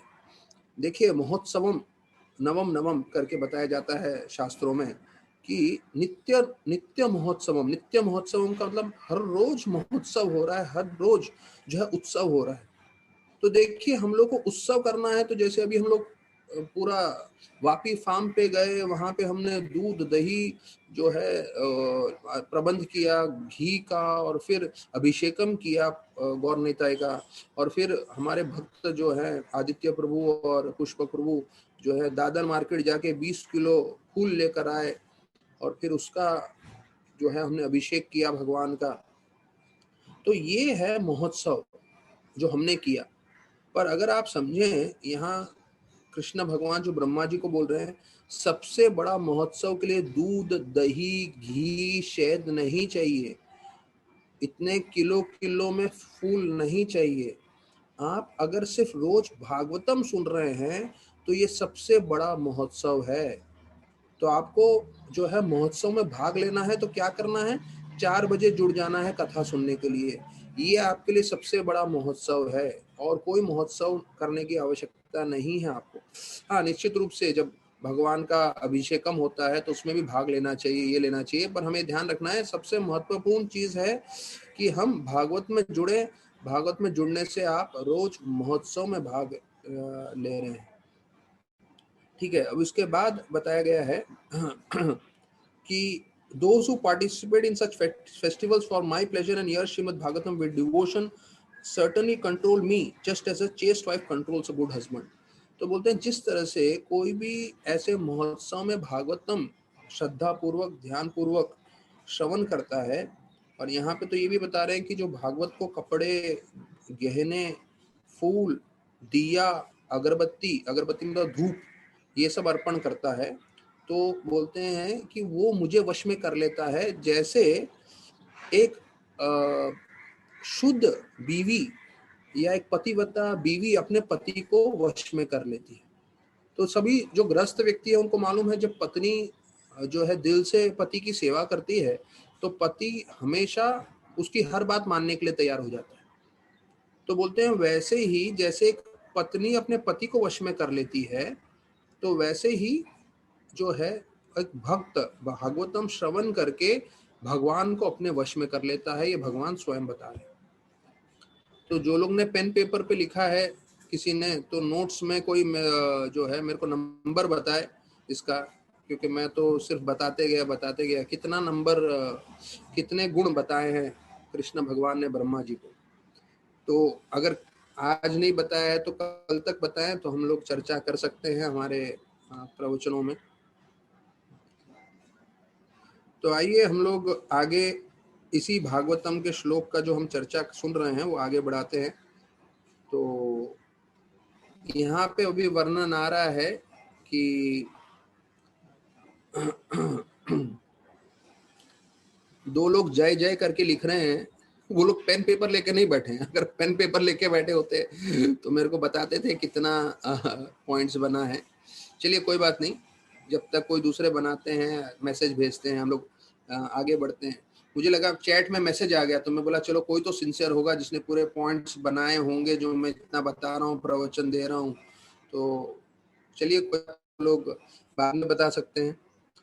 तो आइए हम लोग चर्चा कर रहे हैं। पृथु महाराज ने विष्णु भगवान का दर्शन किया है। मृत्यु महाराज ने विष्णु भगवान से एक वर मांगे हैं। उन्होंने चाहा कि भाई मुझे लाखों करोड़ों कान हो जिससे मैं आपकी कथा श्रवण कर सकता हूँ, क्योंकि आपकी कथा श्रवण करना मतलब आपके संग में रहना। तो देखिए हम लोग के भक्तों के जीवन में एक द्वंद्व है। द्वंद्व है मतलब जब हम कथा में बैठ जाते हैं चलो अच्छी बात है, लेकिन जब कथा समाप्त हो जाता है बाद में बाकी 23 घंटों में चलो 2 घंटा जपा कर लिया, 6 घंटा 8 घंटा सो गए, तो समझ लीजिए और एक ऐसे 12 घंटे निकल गए, लेकिन बाकी 12-14 घंटों में हम क्या करते हैं? तो भाई दिन भर का कार्य कर रहे हैं या कोई अपना नौकरी कर रहा है पैसा कमा रहा है बाकी सब कार्य कर रहा है, ओके, तो रवि शर्मा जी ने भेज दिया है सबसे पहले 12 पॉइंट्स, तो धन्यवाद रवि शर्मा जी और उनके परिवार। तो माता जी हैं, माता जी बैठ के लिख रही हैं, तो देखिए उन्होंने 12 एक दर्जन पॉइंट्स बताए हैं। तो देखिए ये फायदा होता है, कम से कम एक दर्जन चीज़ें कृष्ण भगवान ने ब्रह्मा जी को बताया हुआ है कि कैसे हमें जो है भागवत सुनने का लाभ होता है। तो कोई व्हाट्सएप पे भेज सकता है, तो जिन्होंने नोट्स नहीं लिखे हैं वो नोट्स आपस में चर्चा भी कर सकते हैं लोग कि भाई कितने 12 पॉइंट्स क्या क्या बताए हैं। चलिए अभी आगे हम लोग चर्चा करते हैं। तो पृथु महाराज ने ये बताया कि भाई विष्णु भगवान को कि आप मुझे लाखों कान दीजिए जिससे मैं श्रवण कर सकूं, और श्रवण करके जो है आपके संग में सानिध्य में रह सकूं। तो देखिए हमारा जीवन का उद्देश्य एक ही रहना चाहिए कि हम जीवन भर भगवान के सानिध्य में रहें। और फिर ऐसा बताते हैं कि चतुष कुमार उनसे मिलने आते हैं, फिर चतुष कुमार की स्तुति करते हैं, साधुओं की सेवा करते हैं, और फिर सनत कुमार उनको बोलने लगते हैं। और मैं तो थोड़े श्लोकों पीछे जा रहा हूँ, हम लोग 24 श्लोक तक पहुंच चुके हैं, लेकिन मैं ये 22वां अध्याय चल रहा है, पर मैं 20वें श्लोक पे जा रहा हूँ। और 20वें श्लोक में मैंने बताया कि जिनको इसमें आसक्ति आ गई है, सनत कुमार बता रहे हैं, जो सबसे प्रमुख है वो बता रहे हैं कि जिनको इसमें आसक्ति आ गई है श्रवण करने में। तो आज हमने भागवत महात्म्य ही किया, तो भागवत नहीं हुआ तो ऐसा नहीं होना चाहिए। तो आधा घंटा हमने सिर्फ भागवत महात्म्य चालू किया है, तो अभी 5 बज रहे हैं पर हम अभी भागवत प्रारंभ कर रहे हैं। तो इतना भागवत महात्म्य करके हम बंद कर दें टाइम पे और भागवत ही चर्चा ना करें तो ठीक नहीं है। तो इसलिए आज हम थोड़ा समय ज़्यादा लेके भागवत की कथा भी करेंगे। तो कल कोई मिस मत करिएगा। और जो माधव गोपाल प्रभु हैं, जो सबसे आईआईटी के बड़े जो है ग्रेजुएट हैं, वो कल का मैंने उनसे कंफर्म किया है, वो कल प्रवचन दे रहे हैं। और कल वो नरोत्तम दास ठाकुर के जीवन पे पूरा बताने वाले हैं। तो कल कोई भी प्रवचन मिस मत करिएगा, टाइम पे जुड़ जाइएगा 4 बजे से। तो उन्होंने पहले ही प्रवचन दिया है, तो प्रेमांजन प्रभु ने बताया था कि भाई उन्होंने प्रवचन दिया है, तो मैंने वो प्रवचन उनका वो स्टेटमेंट सुना था, तो मैंने उनको बोला कि भाई आपने उसका ऑलरेडी प्रवचन दिया है तो हमें सुनाइए। तो हमारे आचार्य है एक नरोत्तम ठाकुर, तो उनकी जीवन लेखी शायद हम लोग ने इतना विस्तार पूर्वक चर्चा नहीं किया है। तो कल के प्रवचन में पूरा हम आचार्य का जो है कथा सुनेंगे, आचार्य के जीवन लेखी सुनने वाले हैं। और ये सबसे टॉप स्पीकर्स में से हैं इस्कॉन में, स्पेशली जब भी उधर का भक्ति शास्त्री चल रहा है, भक्ति वैभव चल रहा है, और जितने भी उधर बड़े बड़े कार्यक्रम्स होते हैं, सिर्फ जीवी के लेवल पे नहीं, वर्ल्ड लेवल पे, तो उसमें माधव गोपाल प्रभु प्रवचन देते हैं। तो हमारा सौभाग्य है कि ऐसे बड़े कथाकार का संग मिल रहा है, ब्रह्मचारी है वो। तो कल अवश्य सब लोग जुड़िएगा। तो यहाँ पे गुणानुवादान रति दुरापह, यहाँ पे वर्णन आ रहा है 20वें श्लोक पे। मुझे काफी ये श्लोक अच्छा लगा है कि जो भगवान का गुणों का जो है अनुवाद हो रहा है, तो जिसको उसमें रति आ जाए, वो रति लाना बहुत मुश्किल। जैसे मैं बता रहा था, हम लोग के बाकी 12-15 घंटे होते हैं, उस 12-15 घंटे में हम क्या करते हैं। चलिए कई लोग तो इस कथा में नहीं आते, तो आप लोग को लगेगा चलो एक चीज तो हो गया, हम कथा में तो आ रहे हैं, पर इस कथा में आने के बाद हमें ये प्रेरणा लेनी चाहिए कि बाकी समय में भी जितना हो सके हम भागवत से जुड़े रहें, हम कथा सुनते रहें, हम उनको दूसरों को भी इसके बारे में बताते रहें। प्रभुपाद पहले स्कंद में बताते हैं, एक चिड़िया भी सुबह उठ के ची ची ची ची जो करती है, हाँ, तो वो क्या बोल रही है, वो बोल रही है कि आज का भोजन कहाँ मिलेगा। प्रभुपाद, तो कौवा काव काव करता है तो उसका मतलब क्या है, वो सब भोजन के पीछे पड़े हुए हैं। तो मनुष्य को भोजन के पीछे नहीं पड़ना है, मनुष्य को हरि कथा के पीछे पड़ना है, तो अपने आप भोजन आ जाएगा उनके पास। तो जैसे भगवान 84 लाख योनियों को जो है भोजन प्रबंध कर रहे हैं, वैसे भगवान अपने भक्तों को भी प्रबंध कर देंगे भोजन का, अगर आप हरि कथा में लगे हो तो। प्रभुपाद जो है ये tiger lock company, mister Sehgal, उनके यहाँ पे गए थे प्रवचन के लिए। तो एक बड़े प्रसिद्ध व्यक्ति थे वो, और उनके पास जो है मिनिस्टर भी आए थे। तो उन समय इंदिरा गांधी का समय था, और ये 70s की बात चल रही है, उस समय 70s की बात चल रही है, इंदिरा गांधी का नहीं, दूसरे उस समय ऐसा पॉलिटिकल ऐसा चल रहा था। तो उसमें उन्होंने एक चीज मुहावरा बनाया था, काम अधिक बातें कम। ये 70s की बात चल रही है, जहाँ 76 की बात है। प्रभुपाद जब वो वहाँ मिलने गए थे तो उनका एक स्लोगन चल रहा था पूरे देश में, काम अधिक बातें कम। तो जब प्रभुपाद का समय आया माइक पे देने का, तो प्रभुपाद बोलने लगे, हमारी सरकार हमें बोल रही है काम अधिक बातें कम, पर भागवत दूसरा चीज बताता है। भागवतम बताता है बातें ज्यादा काम कम, अर्थात कथा की बातें होनी चाहिए, तो उससे सबका कल्याण होगा। तो ऐसे करके प्रभुपाद जोरदार बोल रहे थे। तो जो सहगल जी हैं वो प्रभुपाद के पास आके कान में बोले, अरे प्रभुपाद आप क्या बोल रहे हैं, मिनिस्टर साहब यहीं बैठे हुए हैं। तो बोलता, अच्छा मिनिस्टर साहब बैठे हुए हैं? तो प्रभुपाद बोले, कहाँ है मिनिस्टर साहब, जोर से माइक पे बोले। तो मिनिस्टर साहब एकदम सन्यासी को देख के हाथ जोड़ के खड़े हो गए। तो बोलते, अरे मिनिस्टर साहब आप मानते हैं कि नहीं कि आध्यात्म की बात होनी चाहिए, उसी से सभी का कल्याण होगा? तो आप मानते हैं कि नहीं, आप बोलिए करके। तो मिनिस्टर बोले, हाँ हाँ हाँ हाँ। तो बोले, देखिए प्रभुपाद बोले, मिनिस्टर साहब भी मान रहे हैं कि बातें ज्यादा होनी चाहिए, काम कम होना चाहिए, अर्थात भागवत की कथा होनी चाहिए, भागवत का बात होना चाहिए। तो यहाँ पे बताया गया दुरापय, दुरापय शब्द का प्रयोग हुआ है, मतलब ये बहुत मुश्किल है। देखिए हम लोग सब भक्ति में जुड़े हुए हैं, मैं भी इतने साल से कोशिश कर रहा हूँ, पर इतना कोशिश करने के बाद भी जो है इतनी आसानी से इसमें आसक्ति नहीं आ रहा है। तो हमें बहुत संघर्ष करना पड़ेगा, परिश्रम करना पड़ेगा। गुजराती में आनंदान प्रभु हर बार एक उनका ये बताते हैं कि ये जो है सुरानु काम छे कायरनु नथी, ये गुजराती में बोलते हैं। इतनी बार उन्होंने बोला है, मेरे को गुजराती में लर्न हो गया कि भाई ये एक बहादुर व्यक्ति का काम है, कोई कायर का काम नहीं है भक्ति करना। सुबह उठ के माला करने में मालूम चल जाता है। कितने दिनों से मेरा भी तबीयत थोड़ा ऊपर नीचे हो रहा है, थोड़ा लेट नाइट हो जाता है, फिर रेस्ट नहीं होता है, तो उसके कारण मेरा भी जपा ऊपर नीचे हो रहा है। तो एक कायर लोगों का काम नहीं है। अगर आप जो है सुबह उठ के माला करोगे और भागवत करोगे जीवन भर, तो एक बहादुर पुरुष और स्त्री का ये लक्षण है। इतना आसान नहीं है। तो मैं आप सभी लोगों को मुबारकबादी देना चाहता हूँ जो इतना उत्साह से भागवत में जुड़े हुए हैं। ये सब बहादुर लोग कर सकते हैं, कोई कायर व्यक्ति नहीं कर सकता। तो सबको मालूम है कितना परिश्रम लगता है करने में, भागवत डालने में। तो यहाँ पे बता रहे हैं कि अगर किसी के मन में काम भावना है, तो वो पूरी काम भावना जो है पूरी तरह से नष्ट हो सकती है अगर हम पूरी तरह से भागवतम का आश्रय लें, भागवतम को श्रवण करते रहे। सतम प्रसंगम वीर संविदो भवंती हत कर्ण रसायना कथा।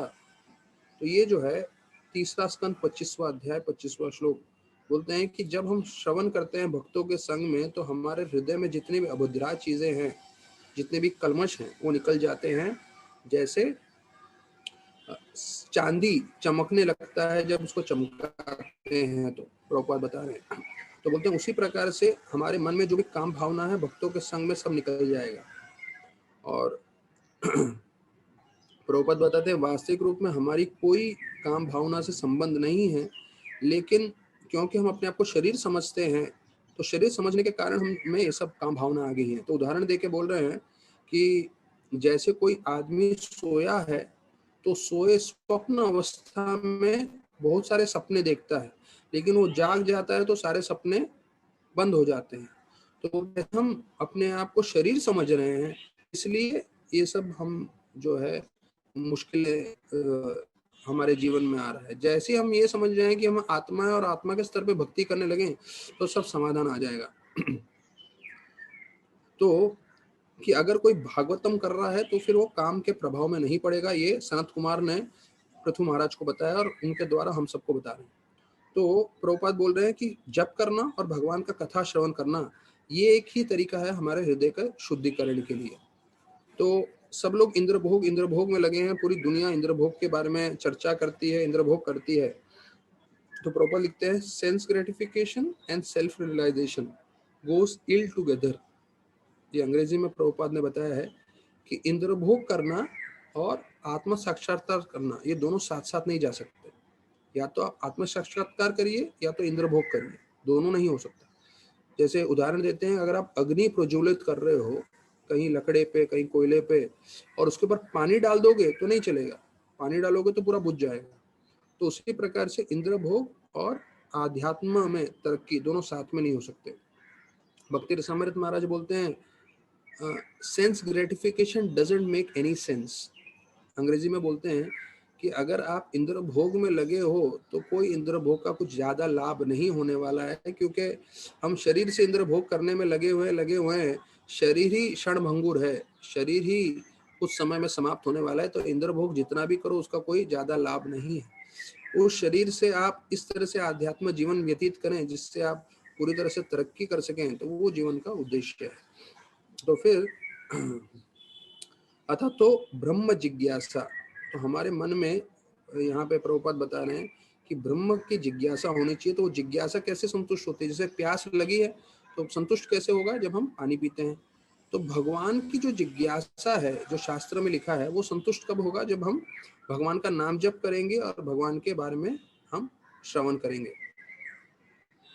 तो बोलते हैं जैसे जैसे हम भगवान के बारे में श्रवण करते हैं तो उससे हमारा भक्ति की तरफ आसक्ति बढ़ती है और भगवान की तरफ आसक्ति बढ़ती है। तो ये जो श्रवण कीर्तन का मार्ग है, जैसे मैं आपको भौतिक रूप से इसका उदाहरण दूं, अगर आप कोई लड़का लड़की एक दूसरे से बात करने लगते हैं तो जितना वो बात करते रहेंगे, जितना वो दोस्ती करेंगे, जितना वो अपने साथ आदान प्रदान करेंगे, उतना दोनों में प्रेम बढ़ता जाएगा। ये भौतिक संसार में हम देखते हैं। वैसे ही हम कृष्ण भगवान के बारे में ज्यादा से ज्यादा श्रवण करेंगे, ज्यादा से ज्यादा हम जो है उनका जप करेंगे, तो हमारा उनके प्रति भी प्रेम बढ़ेगा। तो प्रभुपाद बता रहे हैं तात्पर्य में 22वें श्लोक में कि अगर हमें वैष्णव की सेवा करनी है, सबसे महान वैष्णव की सेवा करनी है, तो कैसे हम सेवा कर सकते हैं? वो है भगवान का कथा सुन के। तो अगर हम सबके मन में ये प्रश्न आ रहा है कि हमें प्रभुपाद की सेवा करनी है, सही है, हमें प्रभुपाद की सेवा करनी है, तो प्रभुपाद की हम सेवा कैसे कर सकते हैं? ये प्रभुपाद के दिए हुए तात्पर्य, प्रभुपाद का दिया हुआ भागवतम श्रवण करके। तो देखिए प्रभुपाद खुद ये 22वें श्लोक में बता रहे हैं, 22वां अध्याय है, 22वां श्लोक है, 4था स्कंद का। अगर हमें प्रभुपाद आचार्य की सेवा करनी है तो क्या करना है? भागवत का कथा सुनना है। तो प्रभुपाद को हम प्रसन्न कर सकते हैं सिर्फ भागवतम कथा सुन के। तो जब भी हमारे पास समय मिलता है हम भागवत कथा सुनेंगे तो हम प्रसन्न कर सकते हैं। राधा गोविंद महाराज बोलते हैं रात को 1 बजे 2 बजे नींद खुल जाए और नींद नहीं आ रही हो तो सीधा भागवत खोलना चाहिए, पढ़ना चालू करना चाहिए। हमारे लिए उल्टा होता है, हम लोग को रात को नींद नहीं आती है तो हम लोग कुछ खाने पीने बैठ जाते हैं या मोबाइल चालू करेंगे, वो सब करेंगे। तो जैसे मैं बता रहा हूँ 1 घंटे के भागवतम से जो हम लोग सुन रहे हैं, हमें प्रेरणा मिलना चाहिए कि बाकी जो हमारे 15-20 घंटे जो हैं, 15 घंटे जिसमें हम तो कार्य करते हैं, उसमें भी हमें भागवतम को जोड़ने का कोशिश करना चाहिए, जिससे हम हमेशा कृष्णा भावना में रहें।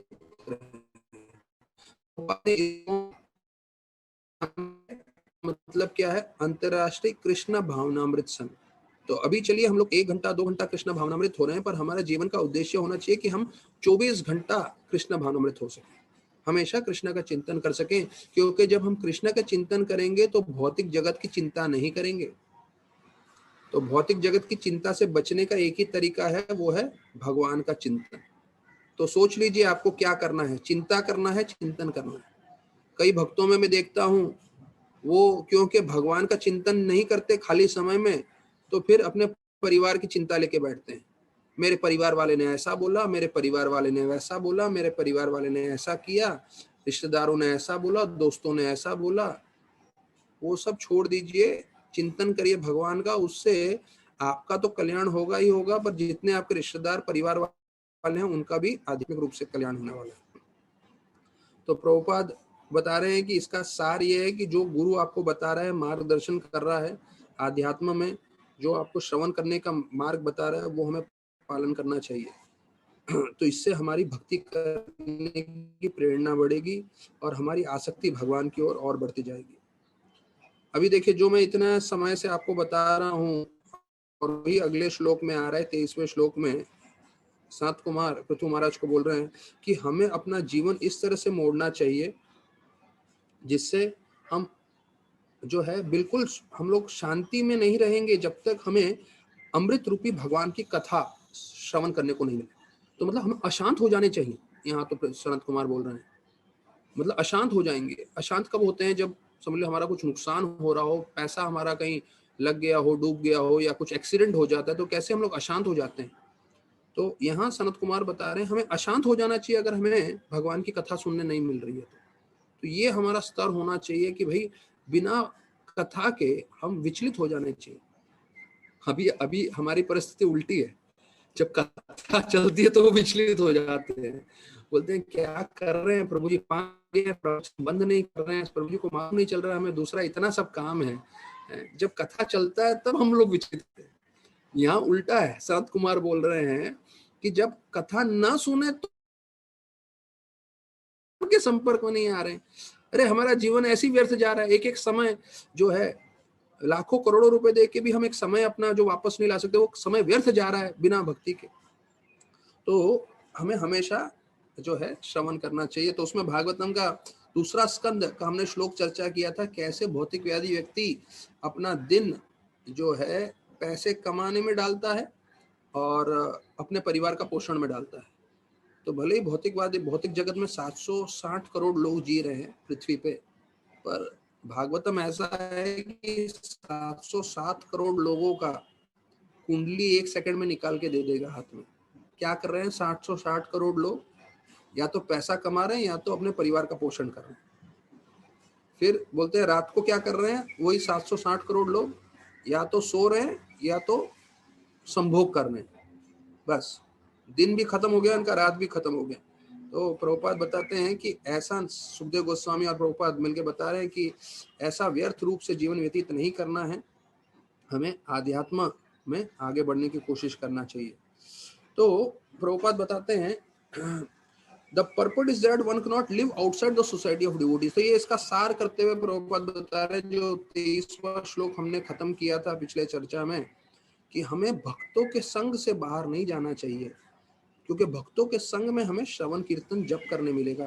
तो हमारा जीवन का उद्देश्य ये रहना चाहिए कि किसी भी तरीके से हम भक्तों के संग में बने रहें, भक्तों के संग में हम कथा करते रहें। अभी हम 24वें श्लोक में आ गए हैं, जहाँ पे हमने पिछली बार छोड़ा हुआ था। तो वहां से अभी हम आगे चर्चा कर रहे हैं। यहाँ पे बता रहे हैं क्या गुण होने चाहिए, संत कुमार बता रहे हैं भक्तों का। ठीक है, तो क्या गुण होने चाहिए भक्तों के? तो पहला बताते हैं कि हिंसा नहीं करना चाहिए भक्तों को। जो आचार्य हैं उनके पद चिन्हों पे चलना चाहिए। जैसे बताते हैं महाजन ये ना गता सपंता, जो महाजन करते हैं वो करना चाहिए। अगर हमें दुविधा हो तो हमें मन में सोचना चाहिए, अगर प्रभुपाद हमारे साथ हैं, समक्ष होते, तो प्रभुपाद हमें क्या बोलते थे, हमें क्या करना चाहिए। प्रभुपाद एक आचार्य हैं, तो जो प्रभुपाद हमें मार्गदर्शन करेंगे और वो ज़्यादा मुश्किल नहीं लगेगा, तुरंत हम उसके समक्ष, उसके सार में पहुंच सकते हैं। फिर बोलते हैं पहला था अहिंसा हमें पालन करना चाहिए, आचार्य के पदचिन्ह में चलना चाहिए। तीसरा बोलते हैं हमें हमेशा भगवान के लीला का श्रवण करना चाहिए। चौथा, हमें 4 नियम पालन करने चाहिए। तो अभी राधानाथ महाराज अपने प्रवचन में इच्छा हो हम ये 4 नियम तोड़ें, लेकिन फिर भी हमें कोशिश करना चाहिए कि हम ये 4 नियमों का पालन करें। हमारे मन में भौतिक इच्छा नहीं करनी चाहिए और हमें किसी का अपमान नहीं करना चाहिए, हमें किसी का अपमान नहीं करना चाहिए। बोलते हैं भक्त को एक सरल जीवन जीना चाहिए और अपने जीवन में जो भी विकट परिस्थितियां आ रही हैं उससे विचलित नहीं होना चाहिए। और अंत में बोल रहे हैं उसे सहनशील बनना चाहिए। He should learn to tolerate them. निरह दंडव तिकिक्षया च, तिकिक्षया मतलब टॉलरेंस, सहनशीलता। तो याद रखिए गीता में कृष्ण भगवान भी बताते हैं कि हमें सहनशील होना है।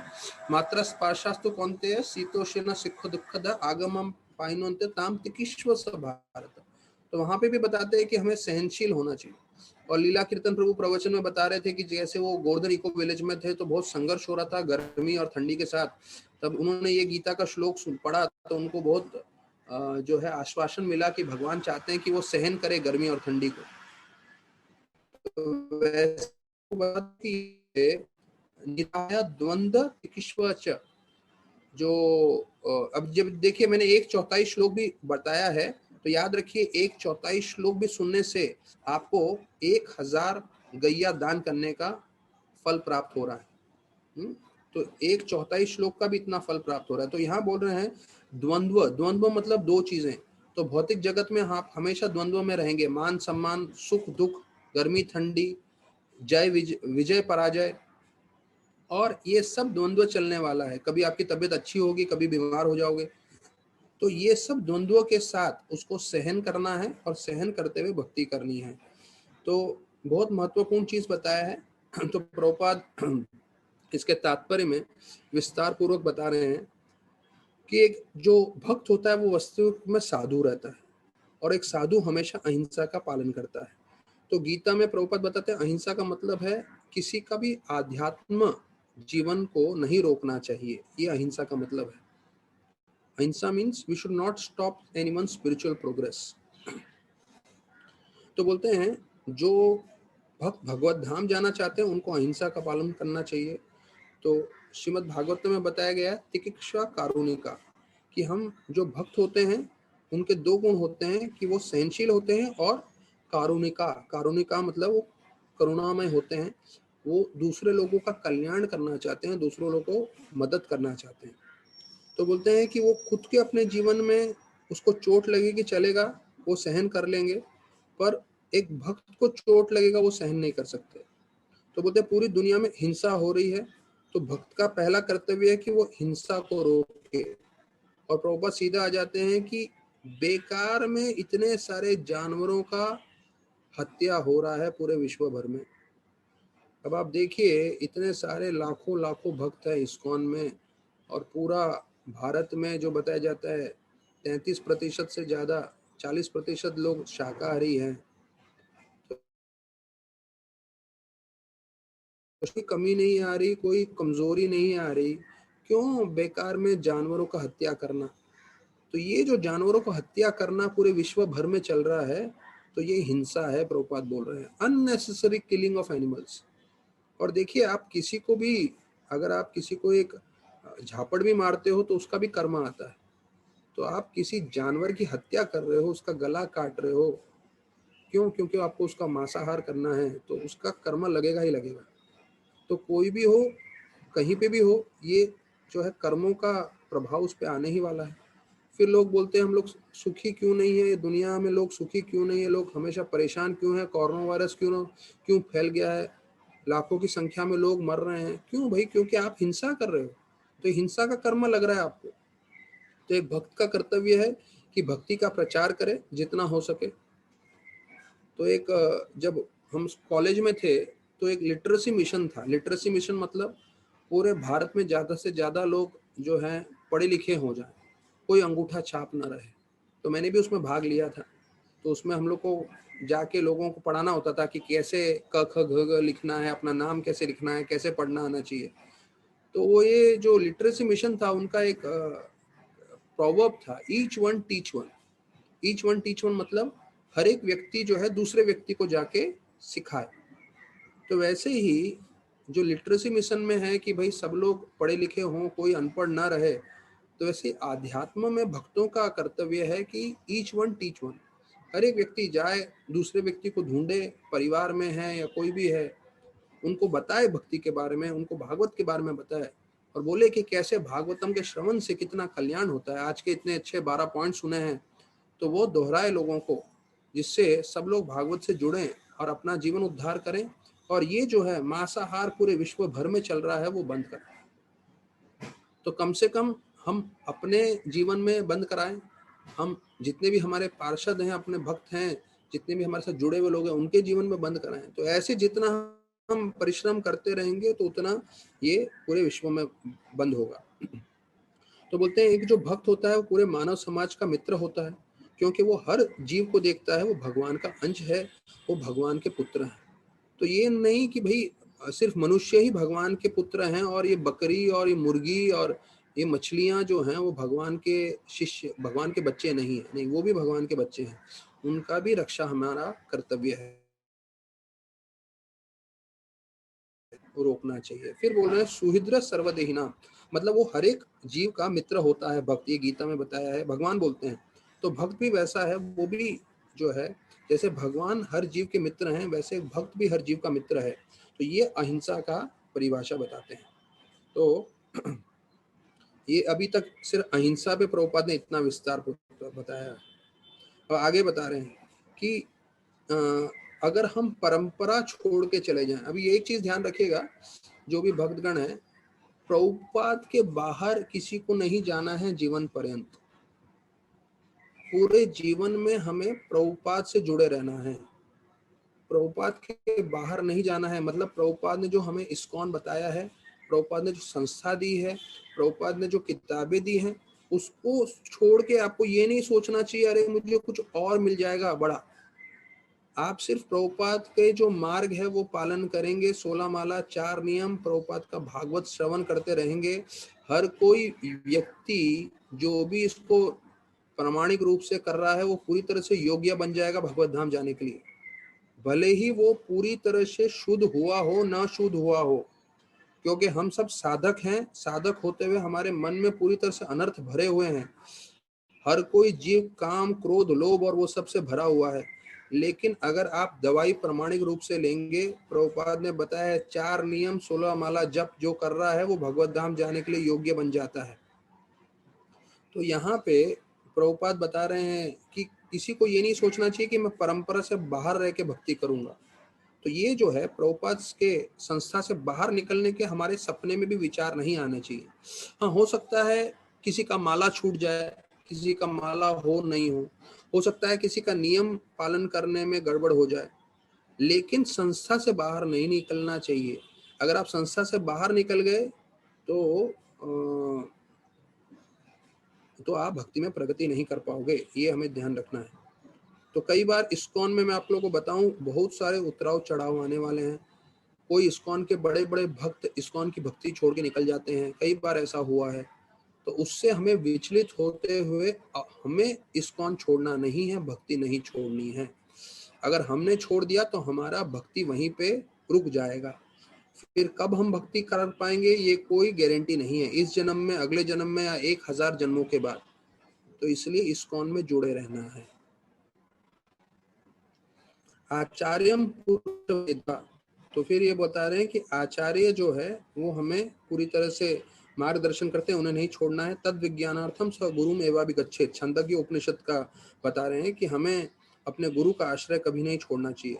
स्मृत्या शब्द का प्रयोग आया है, तो बोलते हैं स्मृत्या मीन्स हमें हमेशा स्मरण करना है, किसका? कृष्ण भगवान का। तो प्रभुपाद फिर बता रहे हैं कि हमें अपना जीवन इस तरह से मोड़ना चाहिए कि हम एक पल भी बिना भगवान का स्मरण के नहीं जी सकते। तो हमें अपने खाते समय, सोते समय, चलते समय, हर कार्य करते समय कृष्ण का स्मरण करते रहना चाहिए। तो इसलिए प्रभुपाद बताते हैं हमने इस्कॉन की स्थापना की है जिससे ज्यादा से ज्यादा लोग कृष्ण के बारे में श्रवण कर सकें। और यही चीज शास्त्रों में भी बताया गया है, स्मर्तव्य सत्य। तो हम कुछ अलग से नहीं कर रहे हैं, इस्कॉन कुछ अलग से नहीं कर रहा है, जो शास्त्र में बताया है उसी के लिए पूरी इस्कॉन की स्थापना हुई है। और जितने भी लग भक्तगण इस्कॉन से जुड़े हैं उनको ध्यान रखना है, स्मर्तव्यम सततम विष्णु, जो शास्त्र जीवन का उद्देश्य है कि हम ज्यादा से ज्यादा समय विष्णु का स्मरण कर सकें, उनका याद कर सकें। विस्मर्तव्य न जातु किंचित, इसका मतलब है कभी भी ऐसा जीवन में परिस्थिति नहीं आना चाहिए कि हम विष्णु भगवान को स्मरण नहीं कर सकें। और प्रभुपाद बताते हैं कि हमें ज्यादा से ज्यादा भगवान का स्मरण करना है, तो सबसे आसान तरीका क्या है? ये जो हम लोग कर रहे हैं वो है कथा सुन के। जितना हम कथा सुनते रहेंगे तो उतना हम भगवान का स्मरण कर सकते हैं। या तो जब भी कर सकते हैं, नहीं तो स्मरण का कथा भी सुन सकते हैं। तो हर एक व्यक्ति का होमवर्क है, हर एक व्यक्ति का अपने जीवन का उद्देश्य है, वो नाम जप में, वो भगवान की कथा में बिता सके श्रवण करते हुए। तो प्रभुपाद लिखते हैं कि ज्यादा से ज्यादा हम गीता भागवतम सुनते रहेंगे तो हम कृष्ण भावनामृत बने रह सकते हैं, कृष्ण के संपर्क में रह सकते हैं। तो बोलते हैं कि इसलिए हमने इस्कॉन में 16 माला 4 नियम जब बताया है, तो ये करने से devotee will be fixed in his spiritual advancement in life. देखिए ये जो मैं आप लोगों को बताया जा रहा हूँ वही प्रभुपाद तात्पर्य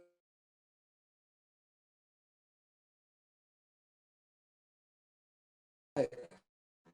अगर कोई भी भक्त को भक्ति में प्रगति करना है, यहाँ प्रभुपाद बताते हैं fixed in spiritual advancement in life, भक्ति में तरक्की करना है, तो अभी ये प्रश्न अपने मन में मत रखिएगा कि कैसे मैं तरक्की कर सकता हूँ भक्ति में। प्रभुपाद के तात्पर्य इतने शक्तिशाली हैं, एक एक तात्पर्य में इतना महत्वपूर्ण चीज बताया है। तो आज से हमारे जीवन के मरते दम तक, जब तक हम इस शरीर में हैं, अगर हम सबको भक्ति में स्थिर रहना है, भक्ति में प्रगति करना है, प्रभुपाद बता रहे हैं कि 16 माला जप 4 नियम। तो हर एक भक्त को देखना है क्या मेरा ये दोनों चीज हो रहा है। अगर हो रहा है तो प्रभुपाद के हिसाब से आप भक्ति में स्थिर हैं और आप आगे बढ़ते जा रहे हैं, और बाकी समय में जितना हो सकता है हम श्रवण करना है। तो बोलते हैं, फिर प्रभुपाद बताते हैं कि हमें किसी की निंदा नहीं करनी चाहिए। अगर कोई भक्त गलती से भी निंदा करता है तो उसका मन विचलित हो जाएगा। तो इस कोई कुछ विकट परिस्थिति आती है तो निंदा करने की जगह हमें सहन करना चाहिए। तो हम विचलित हो जाते हैं इसलिए निंदा करते हैं। तो प्रभुपाद बता रहे हैं कि हमें विचलित नहीं होना है, हमें सहन करना है, सहनशील बनना है, तो हम दूसरों की निंदा नहीं करेंगे। तो भक्तों के पास कभी निंदा करने का समय नहीं रहना चाहिए, क्योंकि हमारे पास 16 माला करना है, इतना श्रवण करना है, और 32 माला कर सकते हैं, 64 माला कर सकते हैं। तो ये सब के लिए समय हमें नहीं होना चाहिए निंदा करने का। तो अभी दूसरा शब्द आया निर्हाया। निर्हाया का मतलब है सरल जीवन जीना चाहिए। तो भक्तों को जो है कर्मियों के जैसे दिखावे का जीवन नहीं जीना है, जिसे अंग्रेजी में बोलते हैं शो शाइन। ये बहुत महत्वपूर्ण है। भौतिकवादी व्यक्ति जो है पूरी तरह से दिखावे का जीवन जीता है। भक्त को बिल्कुल भी दिखावे का जीवन नहीं जीना है। ये कौन बोल रहे हैं? Prabhupada. Plane living high thinking is recommended for a devotee. सरल जीवन, लेकिन ऐसे सरल जीवन में उसका मन पूरी तरह से कृष्ण भावनामृत में सबसे उच्च कोटि की भक्ति के भाव में उसका मन लगा रहना चाहिए, लेकिन जीवन सरल होना चाहिए। ये प्रभुपाद का शिक्षण है। बोलते हैं उसको वही चीज स्वीकार करना चाहिए जो उसके शरीर को स्वस्थ रखने के लिए जरूरत है, उतना ही उसको स्वीकार करना चाहिए जिसको भक्ति। फिर बोल रहे हैं उसको सोना और खाना अत्यधिक रूप से नहीं चाहिए, कम से कम सोए, कम से कम खाए, जिससे वो शरीर स्वस्थ रख सके और पूरी तरह से भक्ति कर सके। ये सब मैं एक एक लाइन का आपको हिंदी में अनुवाद बता रहा हूँ। ये प्रभुपाद का पूरा लास्ट तात्पर्य महत्वपूर्ण है जो प्रभुपाद बता रहे हैं। तो प्रभुपाद बता रहे हैं 6 से 7 घंटा भक्त सो सकता है। तो 6 घंटा अभी तक सुना था, प्रभुपाद इस श्लोक में 7 घंटा भी बोल रहे हैं। तो 7 घंटा सोइए, कोई प्रॉब्लम नहीं है, प्रभुपाद ने भागवतम में अप्रूवल दिया है। लेकिन उससे ज्यादा सोते रहेंगे तो हमारा मूल्यवान समय बर्बाद हो रहा है। अव्यर्थ कालत्वम गीता में बताते हैं कि एक भक्त जो है समझता है कि उसका समय बहुत मूल्यवान है, उस समय में उसको भक्ति करनी है और दूसरों को भक्ति देनी है, तो समय व्यर्थ में सोने में बर्बाद नहीं करता है। वो ज़्यादा से ज़्यादा समय जो है भगवान की सेवा में लगा रखना चाहता है। तो बोलते हैं जब तक शरीर रहेगा तब तक बीमारी आएगी, तब तक भौतिक जगत के 3 तरह के ताप आएंगे, उसको हम रोक नहीं सकते। लेकिन हमें यहाँ प्रभुपाद बोल रहे हैं कि कई नए नए भक्त बीमार पड़ रहे हैं, वो हमें मिलता है भक्ति करते हुए। लेकिन उनको समझना चाहिए कि ऐसे समय में उनको सहनशील रहना है। जब बीमार होते हैं तो द्वंद्व तितिक्षव, मतलब जब हम बीमार होते हैं, प्रभुपाद के शब्द हैं कि हमें ये जो है बीमारी, ये सब भौतिक जगत का है भाग, तो उससे बचने के लिए एक चीज है, रोज भागवतम सुनिए।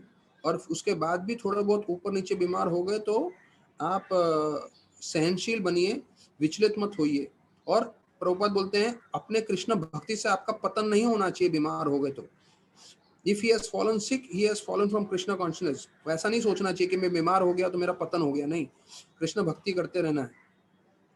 तो बोलते हैं कितना ही भौतिक प्रकृति में हमारे विरोध में कार्य हो, लेकिन हमें भक्ति नहीं छोड़ना है। और यही चीज दूसरे अध्याय 14वें श्लोक में बोला है, तांग तिकृष्ण भारत अर्जुन, जो है जितना भी वातावरण में उताव चढ़ा हुआ है उसको सहन करो और कृष्ण भक्ति में स्थिर बने रहो। तो ये जो है 24वां श्लोक, आज हमने सिर्फ एक ही श्लोक चर्चा किया, 24वां श्लोक, और पहले का जस्ट बैकग्राउंड लिया है।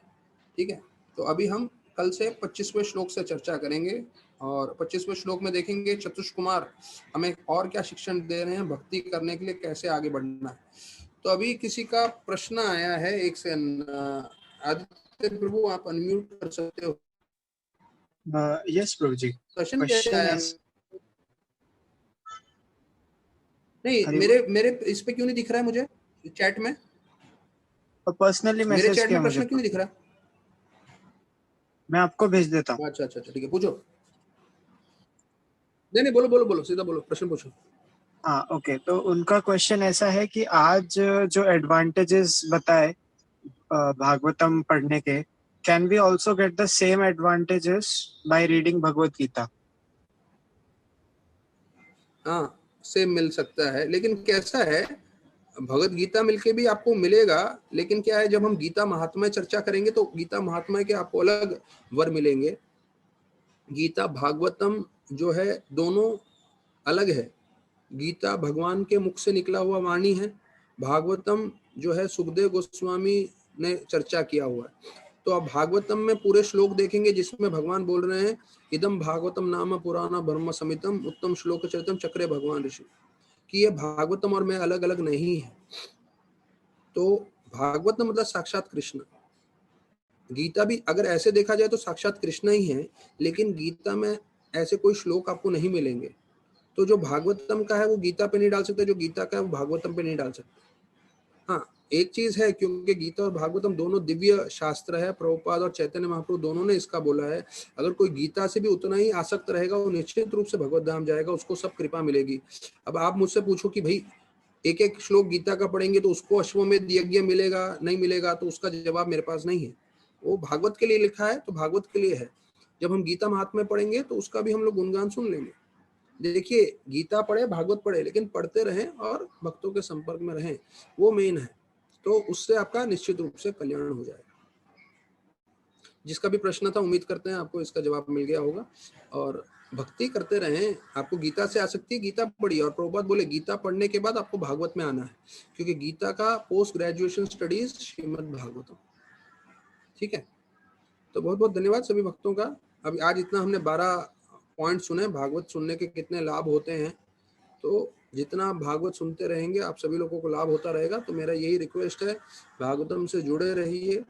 और जैसे जैसे भविष्य में, जैसे कल नरोत्तम दास ठाकुर के ऊपर हम सुन रहे हैं और परसों वज्रस प्रभु अमेरिका से प्रवचन देंगे, ऐसे रोज हम लोग को अलग अलग जो है अच्छा अच्छा मिलेगा सुनने के लिए।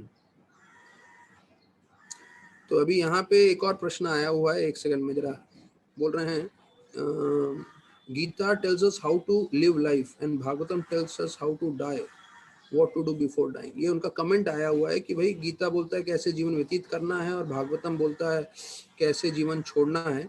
तो जीवन छोड़ना भी बताता है भागवतम और कैसे जीवन व्यतीत करना है।